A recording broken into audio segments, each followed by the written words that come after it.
Yeah. And ACCM already getting a boar. He has a beautiful mule card, so no need to make a lumber camp, of course. And he instantly goes to the middle, where we have 3 shorefish for each pawn, so no problems there. gotta check. Yeah, we do. Vaipur going forward too, and he will now spot the villager of ACCM, but well, the scout is there, so he cannot engage. And yeah, A little both bit are of a gonna love dock. tap on the scouts. But this will be giving the space here for ACCM to go ahead and drop a dock on the western of the 2 pawns. And there you go, Vil is walled in nicely, that is no issue. Viper, for his part, is he going to be docking the separate pond? It looks like he will, the villager gathering from those box turtles. So no super early fire ship shenanigans, at least most likely. And I was scared for a second that Viper left her alone, but the quick walls are already there, and it's Viper, even if he didn't have them, like, he would get them on time. We saw the respect he got yesterday from Mr. Yo on Castra, when he just let the villager pass. And That's yeah. when we need the Viper Freak and Andy final, just to see who can out-quick wall the other. Yeah. So, do you... Well, we kind of know what Georgians will do, right? Like, small boom, try to expand to the sides, and later on spam those 1 towers to deny your opponent rest. But what do you think Hans will do here for Viper? Is it gonna be like all-in Cav Archers? I don't even think you need to go all in, Cav Archers. I think you can just reach a point where, okay, you go for your own mini boom, try and take map control. I think maybe even securing the stones would be really nice against Georgians. But then just go for that big Cav Archer blob that, in theory, Georgians are going to have a really hard time stopping until they get to spawn towers. Or siege onagers, I guess, if you want to go in that direction.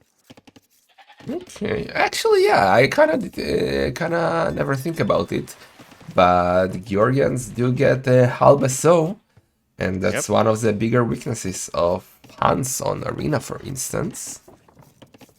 So that might be his plan, actually, and not Monaspa's. But I don't really know if you Yeah, want to go for it. It's kind of hard to maneuver it around. it's definitely tricky. It's like, on the one hand, the map is very open, as there are a lot of different routes that you can attack your opponent in, but there's also these, specific gold areas that it's going to be really difficult to actually push into for Viper if there are those onagers or siege onagers. So Georgians are a much more versatile civ than I think people realize, just because, like, it feels like every game they just spam Monaspa and towers. Yeah, and Vaipur already added a barrack, so that's not gonna be a boom, or at least a naked boom like he did quite often in the previous rounds. Yep. While ACCM still not up. And this feels pretty nice for ACCM, because there shouldn't be anything that impedes a fast castle from him. The fish are going to be completely safe, at least in the short run. And yeah, he clicks on up to Feudal Age. 26 eco units going over to the gold right now. And okay, he's going for his own barrack. So, but this still feels like it could just be for light cav plus boom. Yeah, but like light cav against Hans might be a waste. I mean, you should probably expect Cav Archers, and scouts are not the best to stop it, so I can see a small chance of ACCM going for skirms. Oh. But maybe I'm thinking too much into it. We'll have to see, as there's the dock coming out here in the middle of the map for Viper, so he wants to apply some pressure early on. He's now up to Feudal Age. There's nothing ACCM can do to stop this for the time being. The dock isn't, like, perfectly synced up with Feudal Age, but he'll still likely get a fire galley out. But of course, most of the deep fish have already been taken, and this still shouldn't slow down ACCM's fast castle. Yeah, he already has a res, or he might even went up a bit too late, ACCM, because he already has almost everything to click up. But yeah, I think he's fine. As you said, he took the deep fish, so he achieved what he wanted with the dock. Exactly, and it's one fire galley for Viper. It's not really that big of a commitment either way. Might as well go for it. And already we have the archery range coming in. Getting that building, that will be necessary for cav archers later, but even just some feudal age archers can be nice in terms of denying your opponent if they try to push out onto the map a little too greedily to add extra TCs in castle age. And ACCM going for a stable, as you said, not taking my advice. He's also having a market. So I kind of don't like that, especially against Hans when Cavarchers are coming. Because now not only that he will have scouts that cannot deal with Cavarchers, but he also won't be able to do a siege workshop. Since he didn't do a blacksmith. So no scorpions, no Mongonel defense, no nothing. Could be awkward. Yeah, that's a good point. We also have 26 seconds idle time from ACCM, so not the cleanest build in the world. Oh, And he's actually going for his own fire ship. This feels a little needless at this stage. Viper with a quick walls. Yeah, I don't think ACCM should have done it, but... Well, he's gonna kill one fish, I guess. Yeah, I guess that's something. Viper sort of gifting the opportunity for that fire ship to get damage done, so I guess you'll take what you can get at this point. Now, Viper himself, despite having the more aggressive opening, is still going to be relatively close in terms of castle age time. You see, he's already got 15 on food, he's got 500 in the bank, and ACCM's faster castle age isn't going to be that much faster. Yeah, I mean, he needs to get... well, he doesn't have the wood to get a blacksmith up. But if he did, he could be up already. He has the food. And ACCM already expanding to the left side, I guess. Yeah. And making more scouts. And we've seen time and time again with Georgians that once you get the TC down and one fortified church down, your eco is so strong and it's so difficult to push. Especially with Cav Archers, of course, only dealing pierce damage. They have to worry a lot more about defensive structures than like knights do. So I already really like this from ACCM. Yeah. That's why Georgians kind of became as a meta on this map. I think most players, if they had Georgians, and Castor was in the draft, they used it here. And, ooh, Vaipur. Those villagers have no loom. ACCM gotta be careful. Okay, he's fine. Is he? Yeah. They do. Yeah. Quick walls where they needed to be in time. Of course, the cool thing with this map is that you chop through very quickly. So even these stray archers with fletching are still able to get some value here from the Viper. He's on his way up to Castle Age. He's grabbing a second archery range. Of course, he knows, ACCM knows, all of us know Cav Archers are going to be the gameplay here in the mid-game. Viper actually lost one fishing chip to scouts, so not paying a bit of attention, but he's fine. ACCM can see the ranges, right? Well, he knows about the archers, so he knows their ranges anyway. And he can see the second one, so he knows Cav Archers will be coming.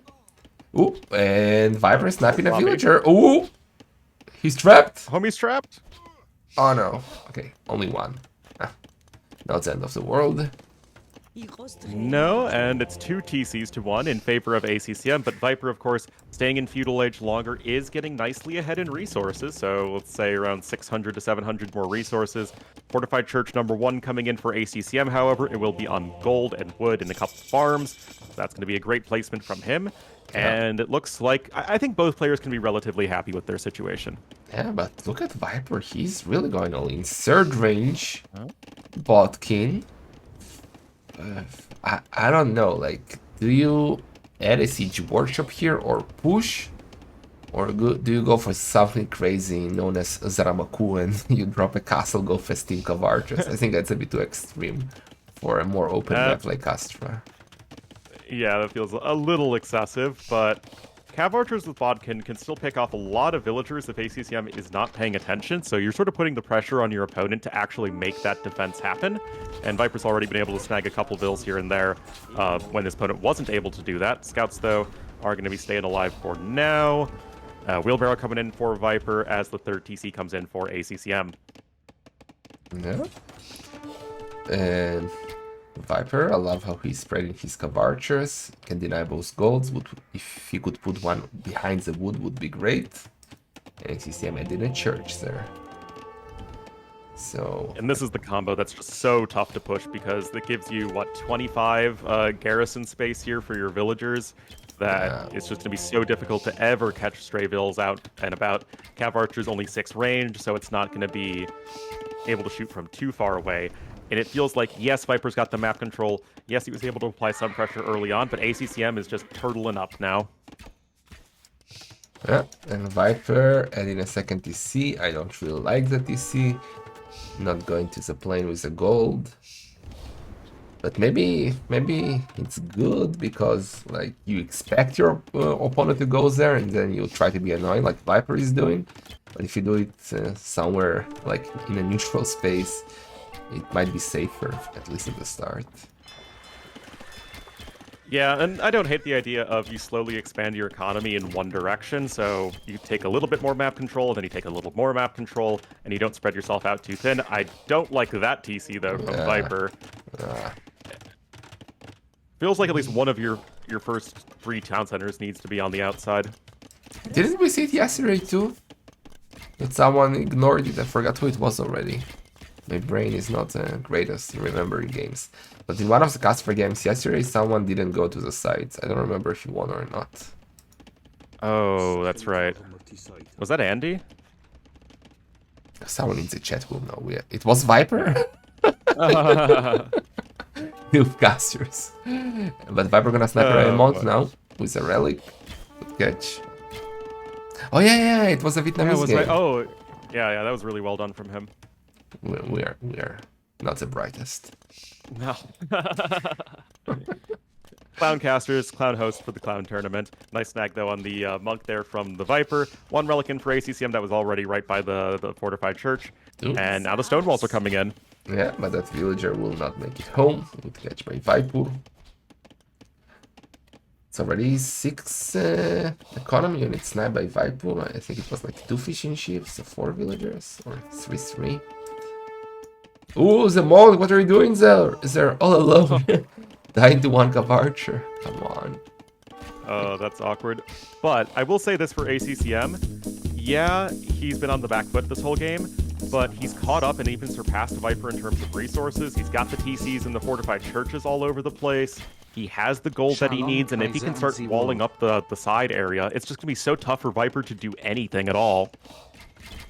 Yeah, he's trying to raid the wood line, but since he doesn't have ballistics, he didn't even get the villagers, so he should definitely consider ballistics. One thing we did not mention is that we saw towers being quite the meta during Castra games, and Hans has one of the worst towers in the game, so I guess... Let's go Hun Watchtower meta! I guess we will not see that from Viper, so he has to think about something else.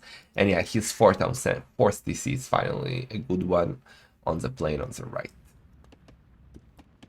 But, of course, we see that 650 stone count coming in here for ACCM. Boom Castle over here to the west, going to help secure that gold even further. The Scorpions are going to ensure that the Cav Archers can't do anything tricky in terms of denying that.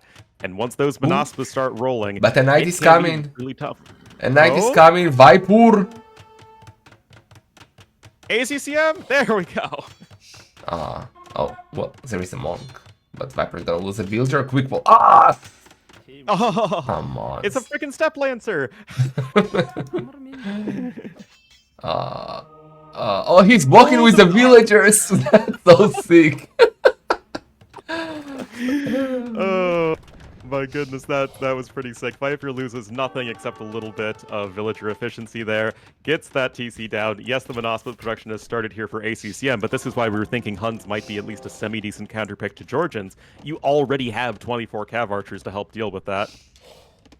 Well, but ACCM already got a very nice economy lead. He's 8 villagers ahead. And he's Georgian, so his economy is by default a bit better with the churches. And he's doing Scorpions now. Let's see Viper's micro, no ballistics. Viper doesn't want to try to risk it. Nope.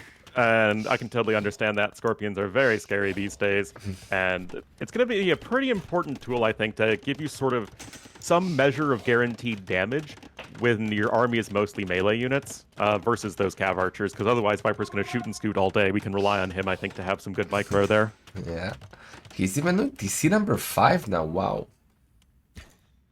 So they're trying to find the relic, both they're missing 1 relic. He almost got it, Viper now. It's 2-1 for him. There is 1 relic also in the south. Ooh, Monaspas are in the base of Viper, but monks are coming. Okay, and Viper... this is what we saw from somebody yesterday that was playing Georgians. I think it actually was ACCM, where you go for the Monaspas. Yes, you're going to maybe struggle a little bit in a straight-up fight, but you can just run them around everywhere. They're so much more useful in low numbers than are the Cav Archers. And now you have even more Monaspas charging in, and they're already going to be four-shotting the Vils even without any upgrades. But jumping that you see, Viper after the insta, you should jump. And yeah, ACCM doing a really good job with the raids here. Ooh, look at that castle by ACCM. That's an aggressive castle. That's Does cool. this castle have the Clown Kaiser stamp of approval? It is. I cannot do my catchphrase of could have been more forward because it couldn't be more forward. No, it could be exactly one tile more forward. SMH. That's enough. Ooh, but look at all those Cav Archers. Viper just missed them. He can now see the villagers. Viper can get all those wheels. But where are you going? Okay, he's coming back. Okay, he's coming back. Where are the Scorpions from ACCM? There's one trying to catch up right there. The Vils are going to try and do something. Yes, the Monaspa are still running around Viper's economy, but this is just a complete mess here in game number 1. All those Vils are going to go down. Viper cancels the castle, not because he knows he can't get it up, but because he realizes he doesn't need to do that. Exactly. That was so brave by ACCM. He just underestimated the Cav Archer numbers.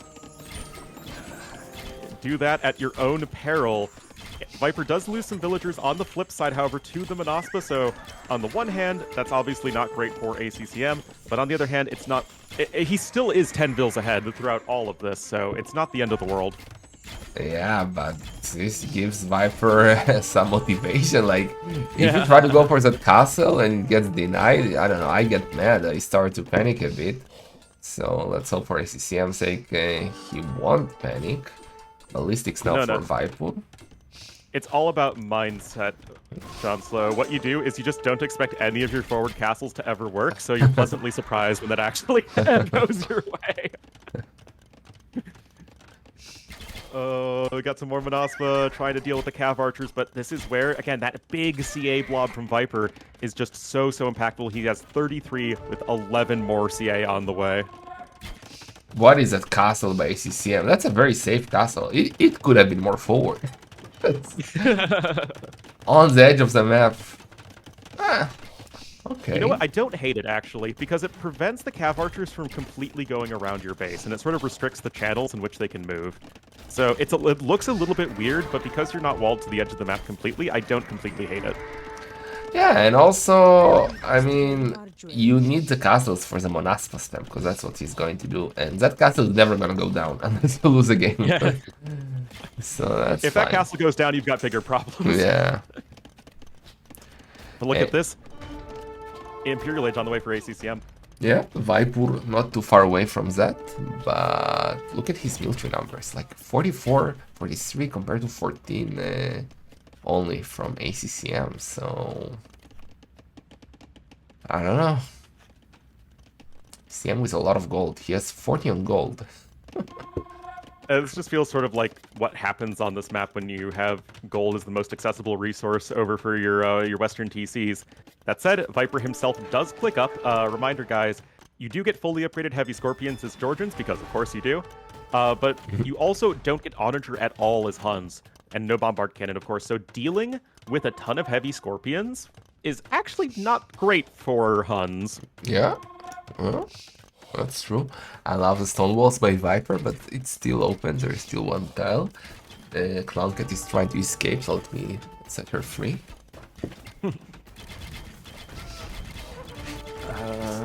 Scorpions here are going to be taking an engagement. Of course, Clown Cat wants to go at the most inopportune time, because that's how pets are. And that is going to be a beautiful engagement here from the Viper before any Imperial Age upgrades come in here from ACCM. Yeah, very nice cleanup by Viper. He's now getting ballistics ACCM for the Scorpions. Is he really committed to Scorpions? I don't hate that at all. I mean, that's a great move, actually, as you said. Yeah, I mean, it's just like Huns don't have very good answers to heavy Scorpions unless you're going Tarkans, which you don't want to be doing against Monaspas, or you're going for just a ton of Hussars, which Viper isn't going to have the eco to do right away. Or 20 Hun Trebs. I mean, Hun Trebs are amazing, more accurate. Could work. I was like, are you questioning my tech tree knowledge, Bloodless? Making me doubt myself? Come on, man. yeah, handcart coming in, conscription, +4 defense, all that good stuff here for ACCM. Viper, he's still in really deep with the CA. So you see, who made fun of that castle? Perfect castle. Yeah, I didn't hate it.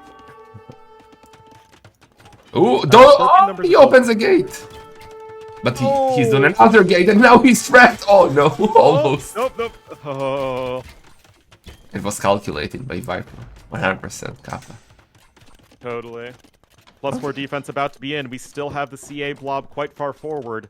And yeah, +4 defense is going to help a lot, but HCA, Bracer, and Chemistry all coming in at the same time. The Monaspa numbers are still low. It's a pretty expensive elite upgrade to pick up, 1,000 food, 750 gold, I think. But ACC's actually almost there.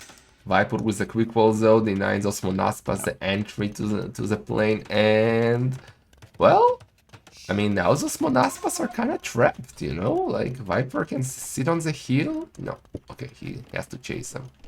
That's a great wall by Viper. I was just gonna say do that wall, then don't let the Monaspas run into your back base. But is he sending Vils there? Like on the edge of the map there is. Okay, he's going to wall. Yeah, ACCM trying to get damage done with his Monaspa, but Viper's macro has been excellent. His CA numbers are really good. Monaspa are going to try and run away. The quick gates there are going to serve in place of the walls for the time being, but ACCM might be able to sneak his way around. The early crop rotation from ACCM, that's when you know they're a true AoE gamer. They're ready for the long haul. 8, 9 villagers going down here for Viper. That's not great. That's exactly the difference he has now from ACCM. But he's getting some Monaspas and heavy Scorpion incoming. I mean, I love that. Georgian Heavy Scorpion is not something you see very often, but in this particular context, it makes a ton of sense. And of course, Viper trying to switch into Halbs. Scorpions are already very good against Halbs, and then of course, Hun's missing that last armor upgrade just is going to make the Heavy Scorps even that much more deadly. You can go for it because there's a lot of extra gold on the map. But Viper actually picked up 4 relics while this crazy stuff was going on, so that's really nice for him. Yeah? But the Monaspas are so annoying with their fast speed running around, killing villagers. Wow, Viper is getting raided hard now. And this is just the strength of the Monaspa in low numbers. You don't need them in a huge blob to be effective, even though that's literally how the unit is designed. It's just they're such strong units on their own that you can do these sorts of raids. Treb production has started for both players, but we have 4 in the queue from ACCM. Yeah, and like villager numbers were dead even just 30 seconds ago, and bam! ACCM is now 30 ahead. ACCM, nice forward castle here. Remember, you do have the high ground on this little side area, and so not only are you attacking uphill against Georgians, who have the cheaper repairs and take less damage, it is going to be very difficult to dislodge this castle once it's established. Yeah, I think it's gonna be quite tough for Viper to win this. He needs tons and tons of military, and we already are getting Swan Towers and siege engineers for ACCM, and the push from the hill, as you said, is gonna be great. He's still raiding at the same time. Well, the raid is kind of over, and Monaspas are dying. But he's just gonna surround Viper with towers, deny all the gold. They're already getting the upgrades, Fletching, DC. What can Viper do? Like, I don't think Scorps and Hubs will be enough. Yeah, I mean, Viper has a huge army. He's max pop. ACCM isn't, but it's just the army doesn't do very well against the Scorpions. The towers are incoming, and slowly but steadily, we have ACCM completely restricting the map from the Viper, and this is what Georgians are so good at, and we've seen ACCM be very effective with on this map already. Yeah. Viper is trying. He needs... I don't even know. Maybe... Well, it's too expensive to go for a mix of Tarkans and heavy cav archers. But Monaspas and Scorpions are also expensive. Oh. Yeah, the Halbs unfortunately just aren't going to get the job done. These units are going to be able to push forward and go after the trebuchets, the cheaper to repair Georgian castles. Going to be a very nice help there as well. And oh man, those Scorpions are going to be getting so much damage done, I think. Oh, the cav archers are quite well spread out, so...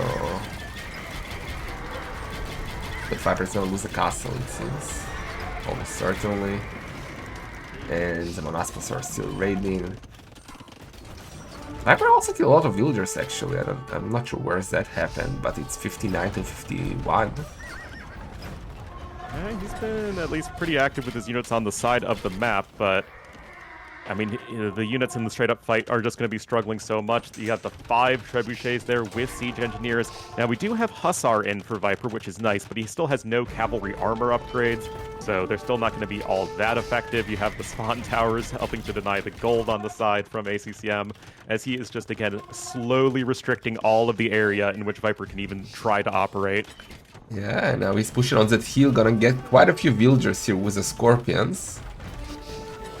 Or not. And Viper. Oh, Viper's gonna try and go for a huge engagement here. This might be his last stand in the game. There's a few Monaspa on standby, but it's still mostly siege units here from ACCM. Oh, Viper needs to get on the hill, I feel like. This is Cav Archers. If he does that, maybe there is a chance. Not too many scorpions. I mean, we're what? Okay, 9 Scorps left in the fight. ACCM even making some knights. I think he's just trying to throw whatever units he can into this engagement. Viper's population is starting to drop. The CA, though, are trying to pick the Scorpions apart one by one. Honestly, this is probably about as good of an engagement as you could hope for as the Viper, but it's still just nowhere near enough as the population is plummeting here for Yellow. Yeah, only 20 military left for Viper. He's struggling to push that ACCM if he keeps sending scorpions, but he's not. There are no scorpions in the queue. So, the issue is I don't think Viper can clean that. If he could clean that, maybe there was a chance. Yeah, there's even Rams coming in on the side with some builds to pressure that eastern gold mine area, but Viper's losing most of his infrastructure. And there's the GG called ACCM. Takes game number 1 of the finals, and this was still a very nice start to the series. Yeah, very strong push. I mean, ACCM came prepared. He knew exactly, well, Hans, they can deal with my scorpions, and from there, yeah, it was straight way to victory. Like, I honestly don't know what Viper could have done. Perfect play by ACCM. Yeah, it was just, he knew exactly what his win condition was, right? He had 0 army in the mid game for a while, and ACCM's like, I don't care, man. Who needs it? And just get those fortified churches down, get those TCs down, and eventually you can get to your Monaspa plus the siege component. That said, that was the number 2 Civ pick for ACCM versus much lower in the draft from Viper. Yeah. Georgia. Well, it's his number 1 pick since Malaya are banned in theory, but yeah, it was his top pick, so it achieved what it. Huts were picked quite high, I would say. We still had quite a few good options, but okay. We will forgive Viper for picking Hunts, and now let's see what's gonna be the next map. It will be Hideout. All right, you predict the saves. I'll be back in 30 seconds with some coffee. Okay. Okay, guys, since it's a final, and for the final we are fancy, this is the first time that I'm casting with a cup and not a bottle of Coke Zero. So I will not look like a savage.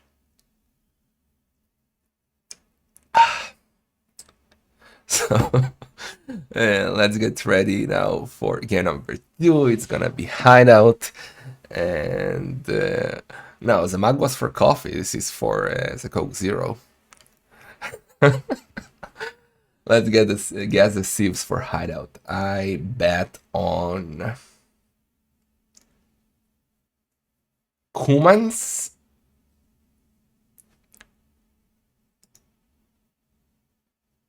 versus Burgundians. I'm fancy. I'm so fucking fancy. Should wear a suit and a tie, a clown suit maybe, and a clown tie. Full sugar Coke? No, what the hell, man? Only 0. Here's my best black shirt. Let's see if they're in. Game 2. Ah, dashboard is offline! Ayuda! How can we cast without a dashboard? diabito. Roll back to kitchen. Oh, thank you so much, Victor. You delight for the gifted sub. Appreciate that a lot. Game 2 is on, guys. Let's go. Dashboard is back. Don't worry. Happy Lives will not let us down during Wallhalla finals. Happy Lives is a true delight. Orlu's coming back. Don't worry. Don't worry. Just getting some coffee. We still have 1 minute of space. Okay, guys. I now want you to appreciate how smart I am. What Civs did they say we will get? Anybody remembers? Look at the smart caster. Orlu remembers.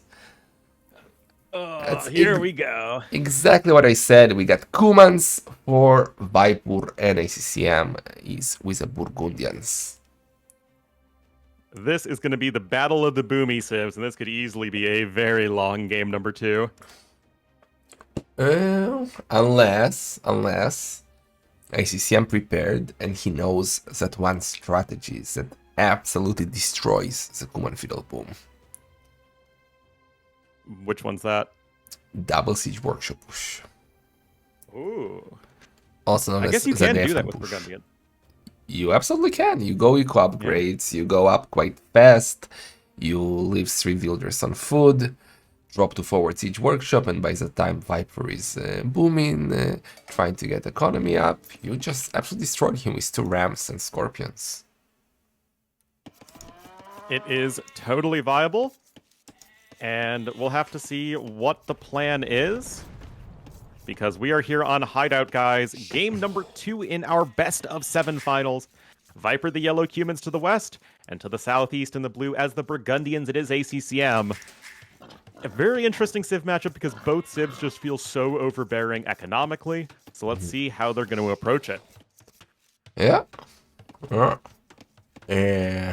I kind of feel like I want to focus on the rush against the Kumans. I feel like top players tend not to do that. And I'm really not sure why. I kind of feel like the worst thing you can do against the Kuman Feudal boom is to allow it. Like, yeah. The worst thing about the Cuman boom is when it exists. Yeah. So best plan is to deny it. Well, and since Burgundians, they don't really have an option to go for a castle push. I mean, they could, but it will not be as scary as, let's say, Spanish castle push or so. Then double siege workshop push could be the way. They're not too far away from each other. But let's see. Let's see. Viper will definitely Feudal booms. There is no other option here. Yeah. There's actually is one more option, and that is to go for the tower rush into Feudal boom, keeping the game in Feudal Age for both players as long as possible. And you might be right, because look what Viper is doing. He's already doing a mining camp on the stone. And if you're Feudal booming, you do not do that. So I was wrong. And Viper is not Feudal booming. Okay. Interesting.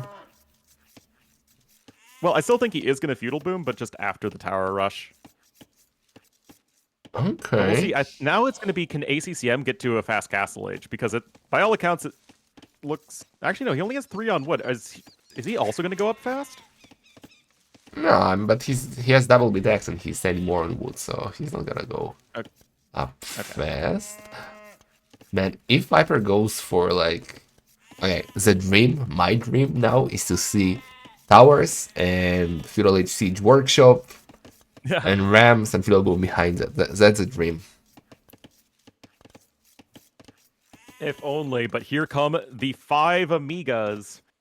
Because they are going to be going for it. Oh, there's one dude.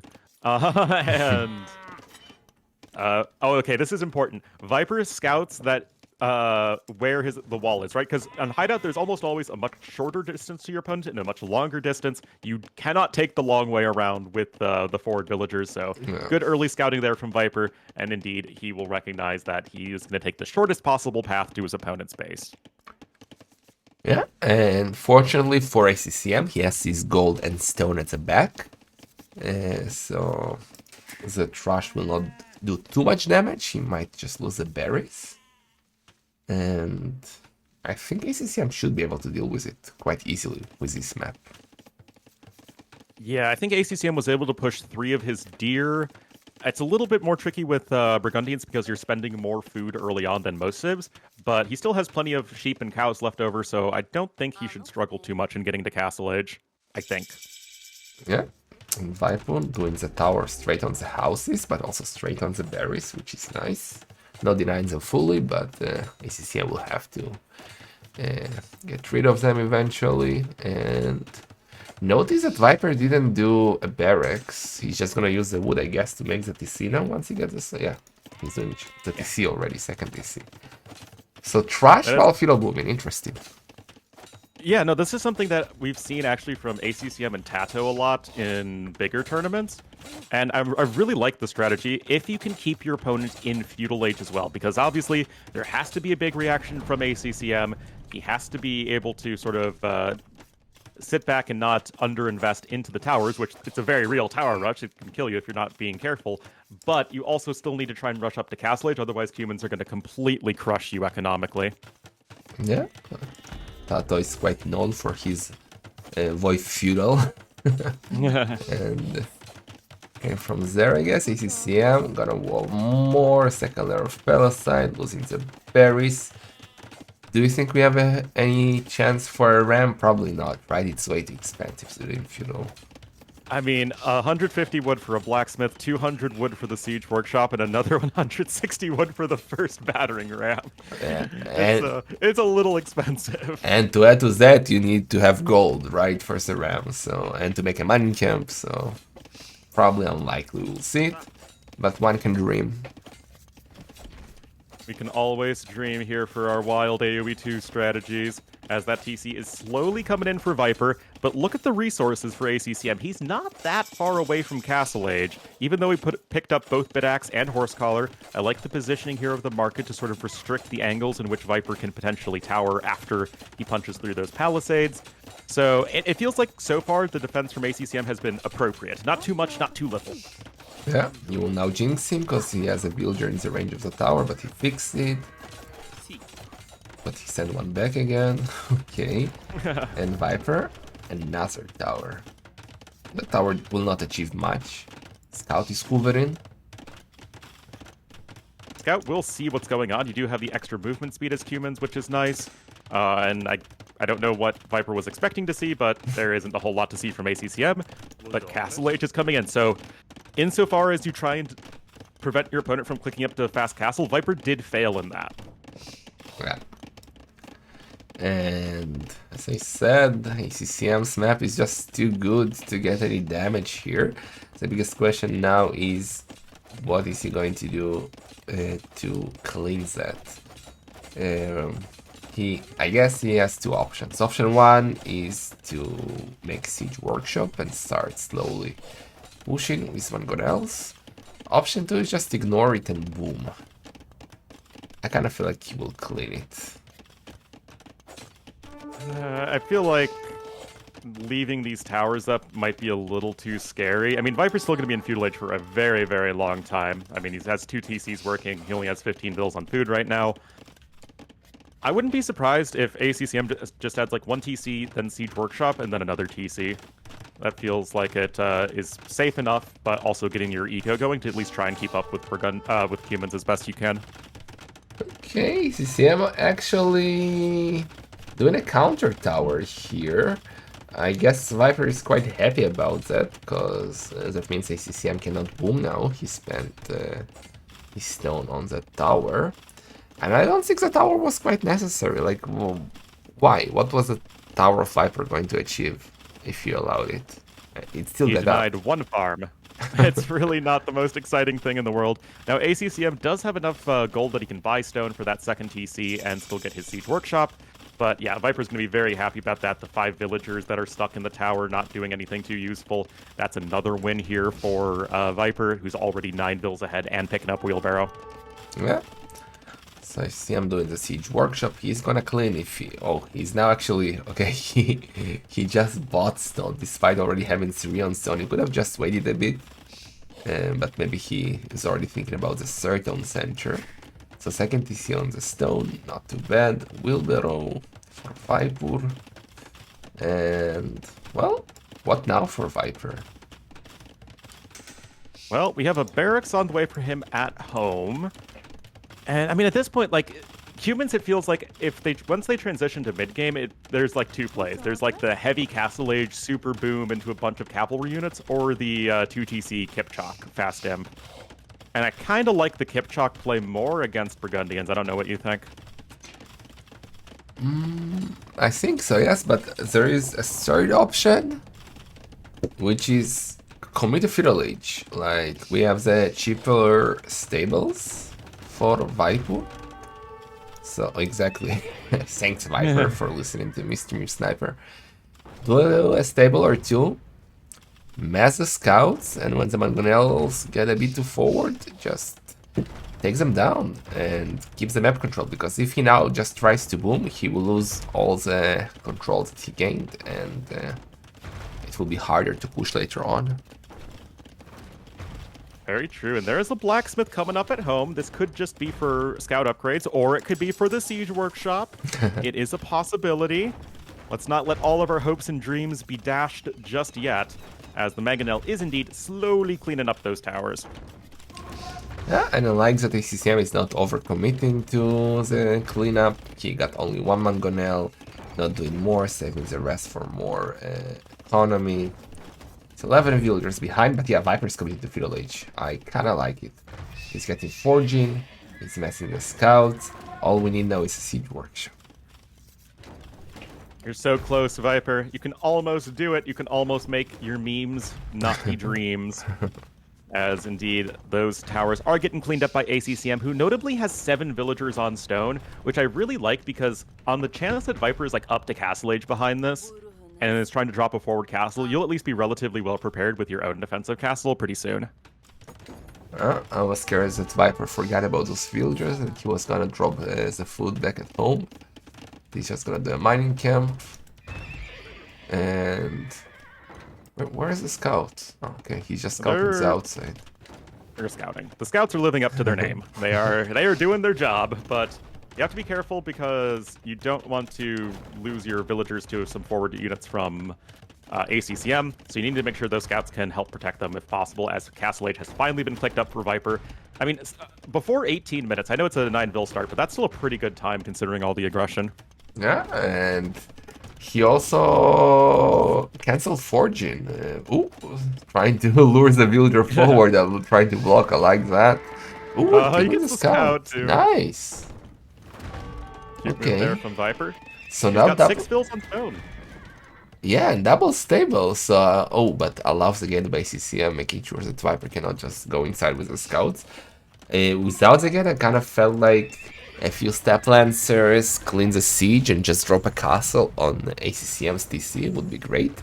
But ACCM is already going for a defensive castle, it seems. He's coming forward with vills. He has 600 stone. And yeah. I was gonna say, which is why I really like that he was gathering the stone earlier anyway, so that he couldn't be caught off guard by this sort of play. And there's the siege workshop from Viper. Okay, he cannot see the castle yet. This might go actually into neurons activated. Yeah. Like Viper might spot that, quickly do his own castle. The issue is he has only 5 villagers forward, so it will not be that fast. And then just sell stone, sell wood, buy food, go to imp for both. Upon spotting the castles of each other. And Viper can see it now. Well, we have 2 TCs for each player. The villager counts are more or less even. Of course, Viper's going to be ahead in resources as the humans. Which civ would you favor in a neurons activated? Oh my goodness. Come on, Viper. I thought we were going in, but no, he's doing a 30C. I guess I would prefer the Burgundians, just because they have OP monks or better monks and cannons. But maybe that's DC is just to help the castle get up faster, because he will to train villagers. Yeah, to train villagers for the castle. There we go. Let's see, we got Light Cav in, a random Camel to help out, but the Couturier numbers are actually slowly climbing as we have TC number 3 from ACCM, so there are no neurons being activated for anybody. Yeah. And they're just going to keep on trying to expand the economy. Nice knight to the monk. And, well, I kind of feel like Viper can still go to Imp. Yeah, here comes the castle, and villagers already did. What is my purpose? Build castles. What's your purpose? And, oh, let's see, barracks for CCM. Guess he wants to get some upgrades for the Costiliers. Hey, convert. Oh, the charge. Oh, okay, he already got the charge attacks at the Costilia. Oh, block their Viper. There you go.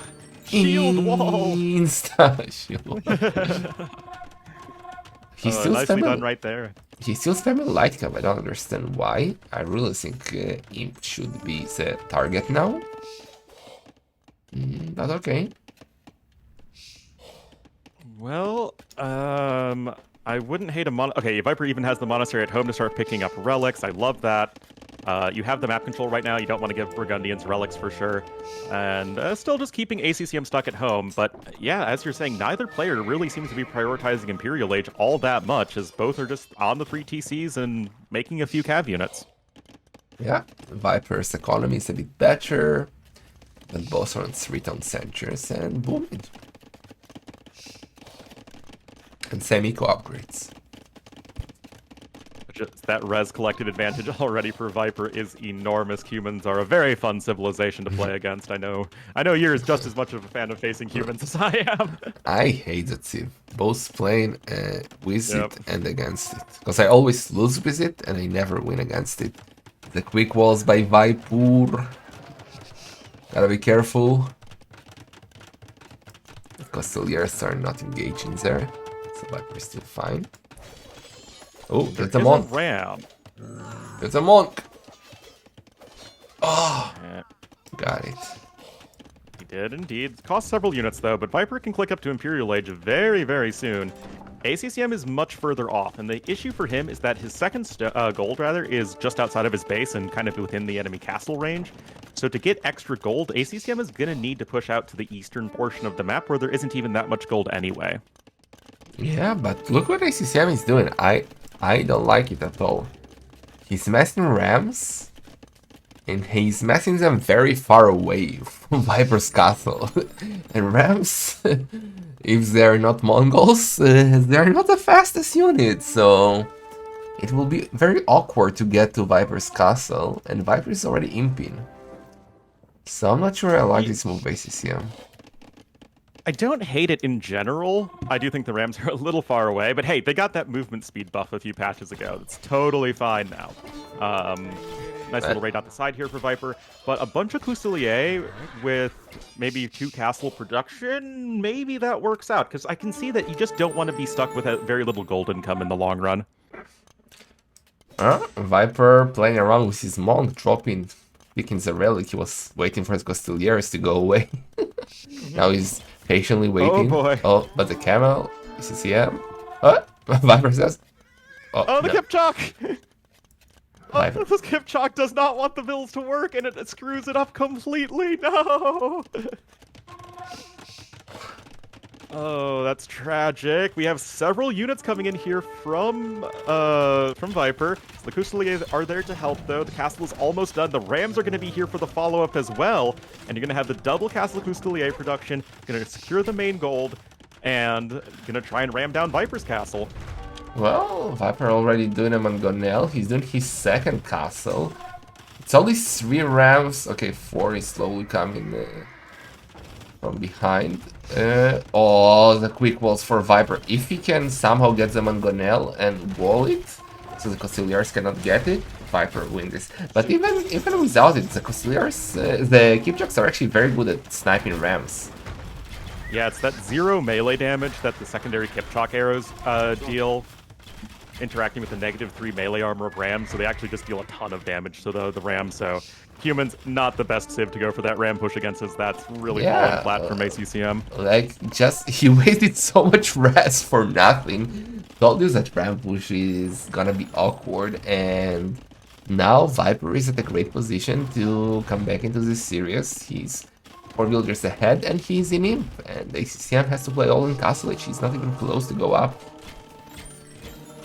He's adding a and the third east. castle over to the east. And he's trying to raid Viper as best he can, but the Kipchak numbers are slowly but steadily growing. You're still going to be missing a lot of upgrades on them. You're about, actually, you can almost afford elite for the Kipchaks, and just going to try and hang in as long as he can until he can get a big enough death ball.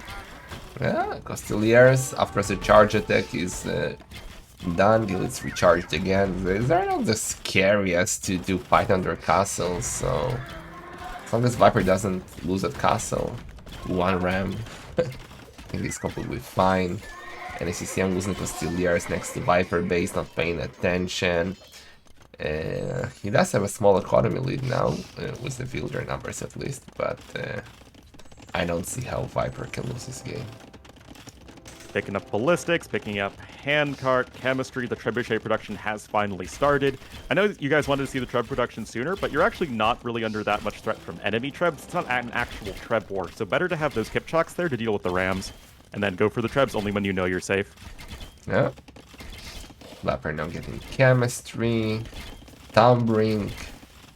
He has 21 Kipchaks. Coming from the other side, running into the Costeliers. Viper needs to micro. Charge attack is strong. Viper! Viper? Viper! Oh no. Oh no. That's a lot of dead Kipchaks. Oh well. He still has this.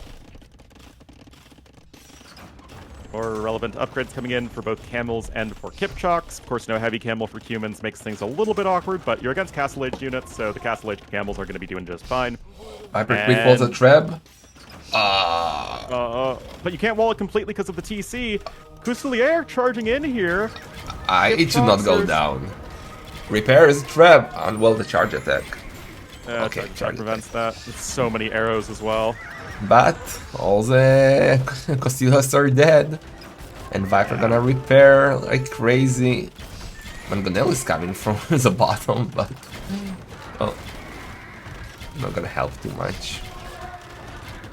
It's a cute attempt here from ACCM, but one that does not ultimately seem destined for great success, as the Kipchaks are so efficient at taking down those rams, and the repairs are needed for Viper, and they are very good. He even picked up masonry for the extra HP, and now that castle is slowly but steadily going down here for our blue player.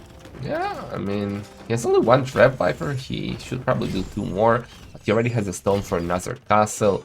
He's chasing down the villagers of ACCM on the right side of the map. ACCM gonna do a penny castle there at the bottom. Well, it's not really a penny castle, but I don't know, kind of a weird castle. And 3rd castle from Viper. It's gonna be an impossible area for ACCM to push. This is the ACCM, you're not allowed to be in this area zone, as those Custelier are going to be running basically into the meat grinder, as all of those castle arrows are going to be tearing them to ribbons. Chemistry in helps out a lot. Trebuchet is sniped, but the castle at the front from ACCM is already falling. The Kipchaks are only getting better and better upgraded. The camels are there to help out as needed, and things are indeed looking really good for Viper to tie up this series. Yeah, I would actually love to see murder holes for Viper. But it doesn't matter what he does now, like, there is no way he throws. Which is good, because we will not get a 4-0 final. Always a thing to be worried about in AoE2 these days, but yeah, no, so far things are looking really competitive between these two players, just like we want to see. Viper getting some more eco to the northwest of his base, he's getting plate barding armor in. I still would like to see Elite Kipchak. It is a nice bit of damage boost with the extra damage and extra arrow. But other than that, Viper's looking really good. He can't afford Elite Kipchak anyway. Yeah, he's adding stables too. He has 40 farmers, so he can easily mix in a few Hussars now. Or even... Okay, oh, that's better. Elite Step Lancers, let's go. And those are going to be very scary. It's not like they're the best unit in the world versus the Custelier, but they are still a very strong unit all around. They're great for raiding, and I mean, I like that ACCM is trying to expand to the sides of the map, but Viper is just not the type of guy that with this much of a lead he's going to throw a game. Yeah, I mean, if ACCM was at least imping, then maybe, but now we are already in Dark Noob territory. The darkness has come for us, guys. The darkest of noobs is upon us. Oh, geez. But yeah, it is getting extremely bad here for ACCM. And the Kipchaks are rolling in. Step Husbandry is going to be in for all of the instant unit production. And Viper will be tying up this series. Yeah, and with Kipchak now coming in, CCM trying to raid a bit, but there's no way. Well, he can actually get quite a few villagers in the north of Viper's base on the outside, but he will lose the same amount at home. Yeah, and there's just fundamentally no way for ACCM to even try and stop this push from Viper, who's still 9,000 resources ahead. The Elite Kipchak upgrade is now in, and that's just going to make it even worse for these Custelier to try and do anything as the Step Lancers are running amok in the eco. Yeah. Viper, if he had stone and defensive castles there in the outside of his... Ooh, look at the castle by ACCM. He still believes. He's trying, but his population is going to be taking a nosedive very soon. He can't kill the trebuchets. The castles at home are going to go down. The TCs are going to go down, and this doesn't really seem destined for long-term success. Yeah, ACCM starting to lose more and more villagers. Viper, well, getting some losses at home, but he can actually maybe deny that castles. The Step Lancers are there. Okay, get the villagers. Better them to fight the Costeliers. Maybe he can deny it. Needs to focus on the vills. Is Doubt blessing this game? 2 more vills are coming forward. The Step Lancers aren't paying attention, and the castle's going to go up. Yeah, but Viper already doing a castle at his base, so he'll be able to trap that. ACCM has no way to stop Viper's military inside of his base. He's losing some centers. He did do a cute tower to deny Viper of the wood, but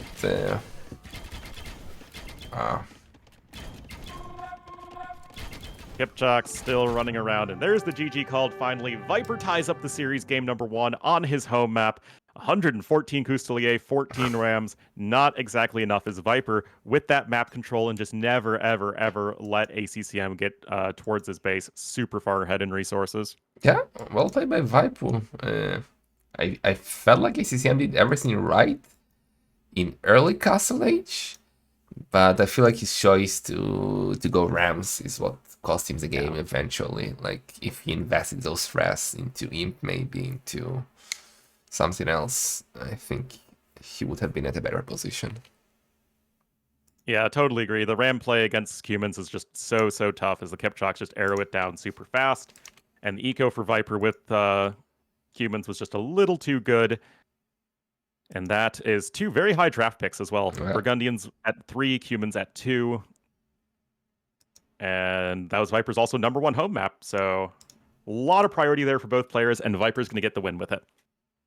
Yeah, so now we will probably go to the first home map of ACCM. And they're in the lobby already, so we'll soon know what it is. And I'll do a small 1-minute break so you entertain some more. Right back. No problem. Oh, stretch. I'm so glad we got ourselves a series on our hand. Of course, we hope for 7 games here, one way or the other. Hope you guys are having fun. Thank you so much to everybody who is tuning in. We have 1,300 viewers combined, which is really, really nice. As, yeah, we've got the grand finals here for us. I'll tell you the next map when I know what the next map is.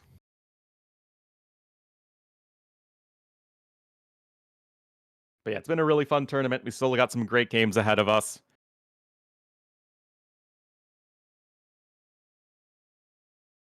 All gonna come down to what they actually feel like picking.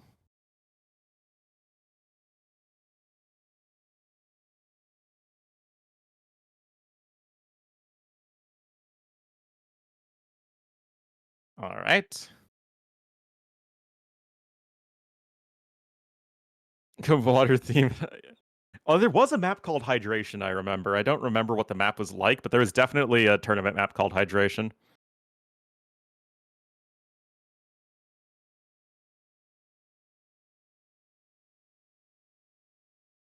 But yeah, John Slow still deserves like all the credit for putting this tournament on. It's still his idea.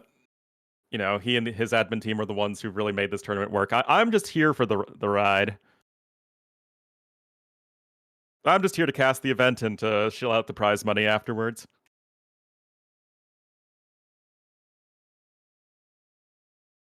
Yeah, they're still on Hideout, guys, so we don't know what the next map is, so it's kind of pointless to try and predict the civilizations. So all I can do is just fill time, which is the most important quality for any AoE2 caster. And he can't hear me? Exactly. Otherwise, I would be nice to his face, and we can't do that. Admin team did all the work. That's also true.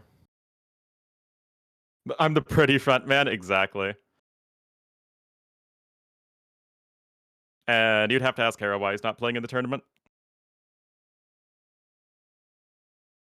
Watch the Severance finale? I did. It was amazing. All right, Bastion's going to be the next map, guys. I'm back. We didn't miss anything. No, you missed nothing. And Bastion's coming up. It feels like an excellent opportunity for Koreans and Vietnamese, or it does Spanish here for Viper. It does use the #1 overall pick. I mean, we have seen Spanish versus Korea so often on Bastion now. Yeah. I kind of feel like that's gonna be the matchup, but I wouldn't be surprised to see Vietnamese here if you didn't use them on Castra. Yeah. I mean, it's Koreans, it's like Bastion or Castra tend to be picked on one of those settings. They did get to Regicide, so we don't need to worry about the starting resources being incorrect. We also have... no, Tulu is banned. Okay, so we only have one Regicide map. So... well, okay. Only one King Snipe potential. And they got the map set up. All the settings look good, so it's just for them to hit the button. Push the button. Okay. Are we in? Not yet. The BCCM needs to... no. ACCM needs a smoke break. Yeah.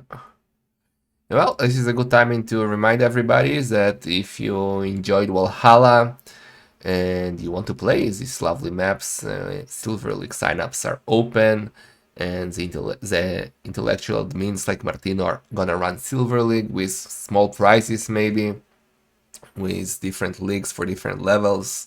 So you can join the Wallhalla Discord and sign up for it. Should be fun. Yeah, it should be fun. I'm thinking of signing up for it. Go for it. I mean, there are even high 2Ks to 2.2Ks who want to sign up. So we have everything from glue eaters at 11 plus to experts. I thought you were going to say, yeah, there's even low enough level players for you to participate. No, you would be one of the top tiers, not the top of the top, but I still remember you beat me at the start of the hosts. I have a phone call. I need 1 minute to entertain some. Yeah, no problem. Yes, back when DE first launched, or like in the beta or something, there weren't that many people who had access to the game. So John Slow and I ran into each other a few times on the ladder. I think he won all but one of the games. I was able to sneak a victory in one time. Anyway, Bastion's going to be in here in a moment, guys. 1 minute and 27 seconds. We're all tied up. We have potentially 5 games ahead of us. Yeah, and we have extra $700 for the winner of this series, right? Because second place takes $1,300 home and first place takes $2,000 home. So it's a lot of money to play for.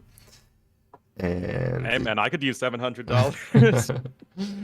I've got those American student loans I need to pay off, man. I'll get good. Yeah, exactly. And let's not forget, this is all sponsored with the generosity of World's Edge. So big thanks to them. $10,000 for Wallhalla2. Yeah, it's been a lot of fun. So definitely show some support over on all the social media if you've been enjoying the event. Because obviously we want to be able to put on more events like this in the future so that not every tournament has to be aggressive hybrid maps all the time. Yeah. Extra 700 for the winner. Both secured already 1300. Yeah. All right, guys, 10 seconds here, and we will be getting in to game number 3 on one of the 2 new maps for the tournament. Actually, it's nice. We've had both Castra and Bastion, so the 2 new maps for the tournament both getting played in the finals. Yeah. And we are in. All right, guys, to the west in the blue, as the Koreans, it will be ACCM. And to the east, in the yellow, as the Vietnamese, it will be Viper, whose Fire Lancers are going to reign supreme. Okay, ACCM, please don't run into a TC or a castle. Oh, yeah. He's fine. He's paying attention. Okay. I mean, it's not technically a fixed spawn map because you can kind of spawn different distances from your opponent, but you do literally have a big old swath of road leading right to the enemy TC, so you still have no excuse. Yeah. Yeah. And to the monument too, so you shouldn't lose your king to any of these things. But let's see. Baipu might get a scout now. ACCM, where are you going? ACCM? Oh. Ooh, big hit. Ooh. What? ACCM. Oh, he had Feudal Age queued up, but then he canceled it. Oh, maybe that was a reaction to losing the Scout Cavalry. That is definitely not ideal. He kind of got a hit and went back to get the second one. That was so weird. Yeah, that wasn't the best there for ACCM, who's now going to be walling up intensively. Viper clicking up here on 15 population, 13 villagers, so he is looking to apply some early pressure. And for those who are maybe not as familiar with the tournament so far, reminder that the monument is worth 1.5 relics worth of gold income, so it's basically a relic and a half, and there's 4 relics other than that. Well, it could have been worse for ACCM, right? It could have been the king, so at least it's always a scout. And so scout is quite important. And ACCM playing into the tournament's name, going for a huge wall. And I guess he wants to fast castle now after losing the scout.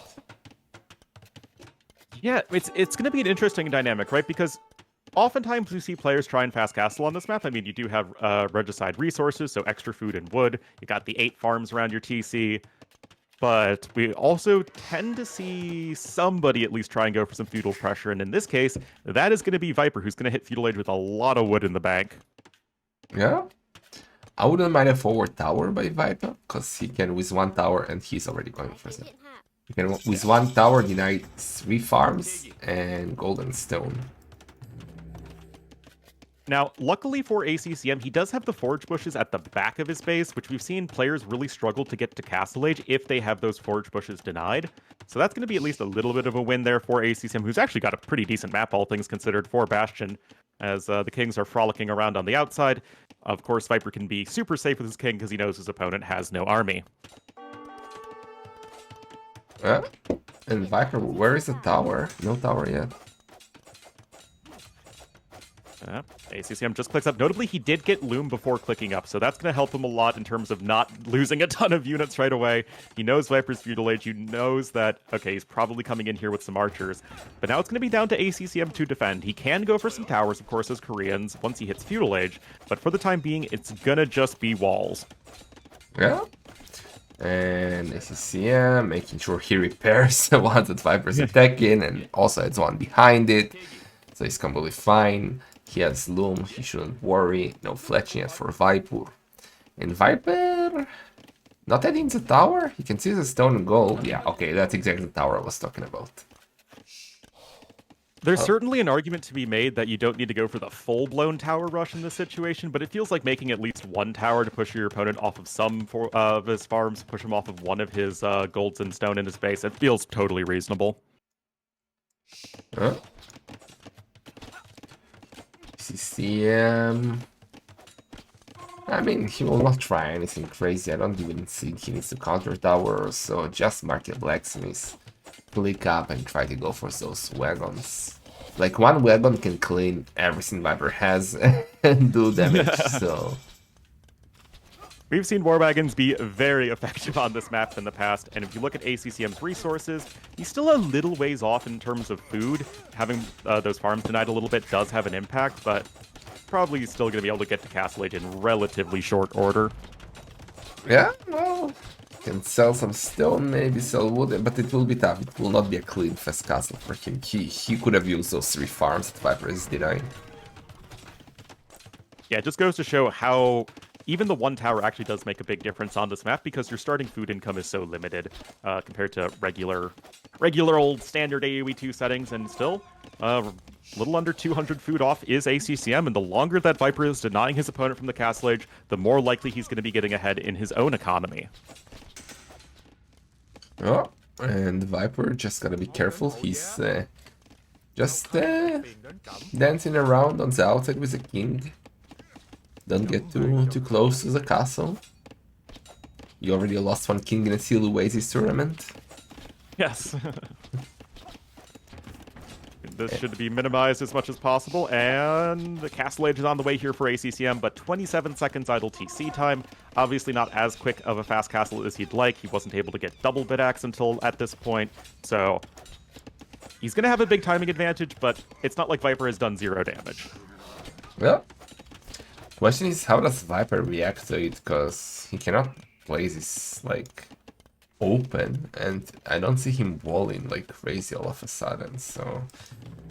I don't even know. That's Feudal Age skirms, that also shouldn't work.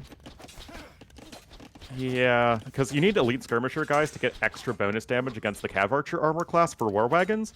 So, like, Feudal Age skirms get bonus damage versus archers, but what makes the skirmishers so good against Cav Archers is they double dip bonus damage against archers and Cav Archers, and you don't get that with Feudal Age skirms, if that makes sense. They will learn.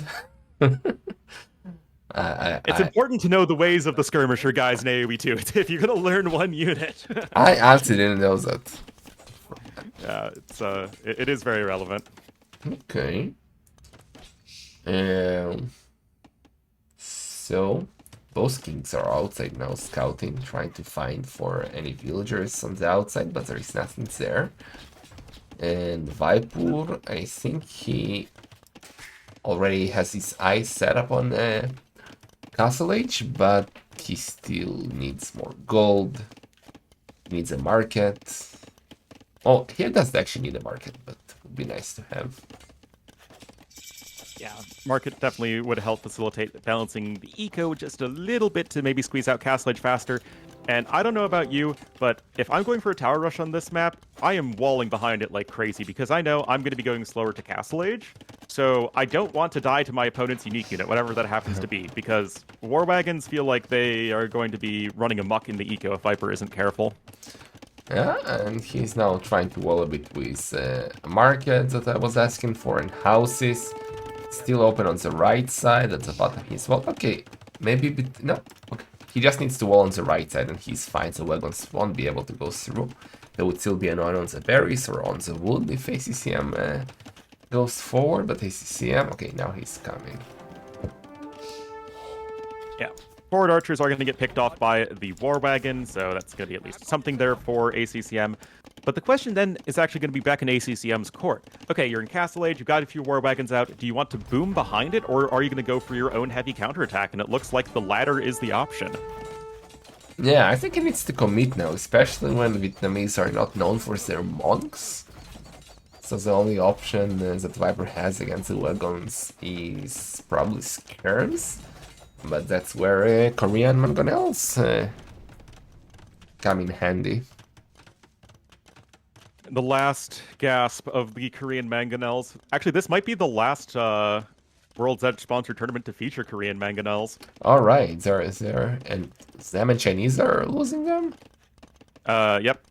Koreans and then I think Chinese and then probably all the new DLC civs as well. Okay. Here we go, guys. It's tower time, baby. Oh wait, we will not have Chinese at all, right? No, Chinese are staying as Chinese. Really? Someone said the Chinese are being split into many civs like Indians. Or... So what's going to happen is you're going to have Chinese and then a bunch of civs that sort of existed around the Chinese periphery. So, like, culturally very similar to China, but their own distinct empires and civilizations. Okay. So house is gonna go down. I like the tower by ACCM. He's still heavy on the stone. He's gonna take Viper stone now. So maybe Viper just abandons the middle and start booming on the outside? Oh, the king! The king! Oh, it's only one wagon. I mean, it wouldn't go down that fast, but still careful. Good awareness by CCM, already sending one to the outside. Forcing Viper to do a TC at home. Ooh, and the wagons. Oh man, they do not give a floof about that TC arrow fire.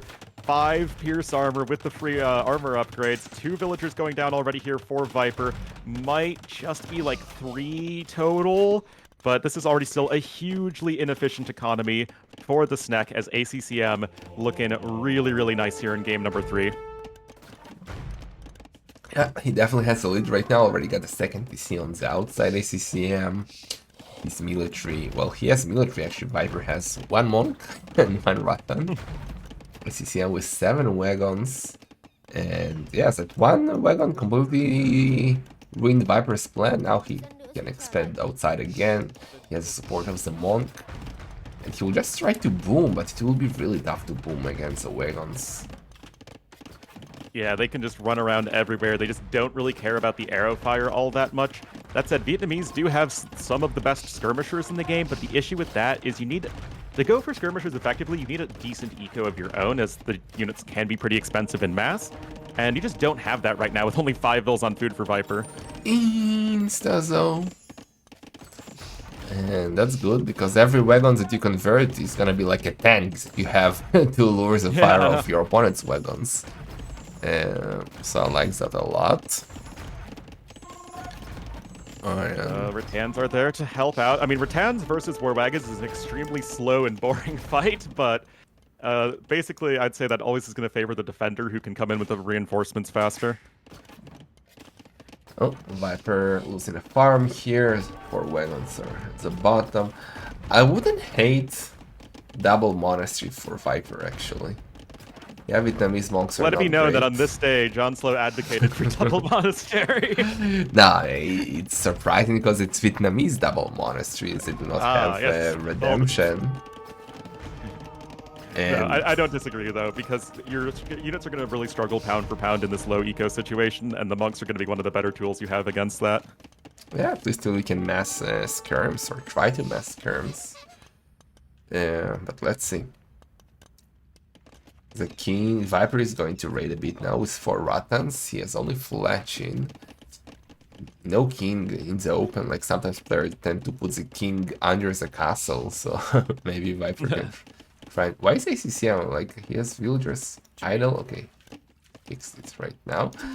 And Viper, how did he not kill that? Vills can jump into the TC, man. No, they have that long distance jumping. They're all Olympic long jumpers. Okay. Sanctity coming in though for Viper, so his monk play will be getting better and better. Yeah, but go double monastery. Come on, he has 4 monks. And ACCM deletes the wagon, and he's chasing down those rattans.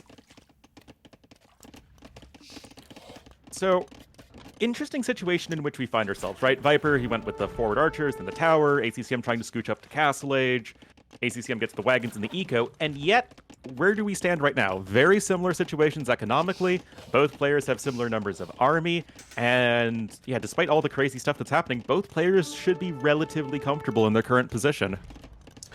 Yeah, rest collected is the same for both. And villager number difference is mainly wheelbarrows that Viper has, so it's completely even. I do love this tower by ACCM, forcing Viper to drop the wood line, expand outside. But like, what do... Okay, I won't even ask. I was gonna ask what do Vietnamese do in later game against Koreans, but we all know. Search your feelings. You know the answer. Unfortunately, we know. Yeah, Imp Skirms, though, are going to be a really, really good tool against Koreans who aren't going to have a good answer to them. Koreans aren't going to have a good answer to the Skirms themselves unless they can go for some heavy siege units like bombard cannons and onagers. I would love to see some siege onagers here against Skirms, getting them splashed. But yeah, fortunately it's not the good old Korean onagers. But yeah. All right. Fourth TC coming out here for ACCM, really trying to load up on his own eco. Viper, meanwhile, getting an early handcart. Always a fan of Vietnamese players just trying to get their eco upgrades as quickly as possible. It's one way you can sort of leverage your civ over your opponent, especially since Koreans don't have an eco bonus themselves. Yeah, and Viper now raiding with Korean wagons under the down centers of ACCM.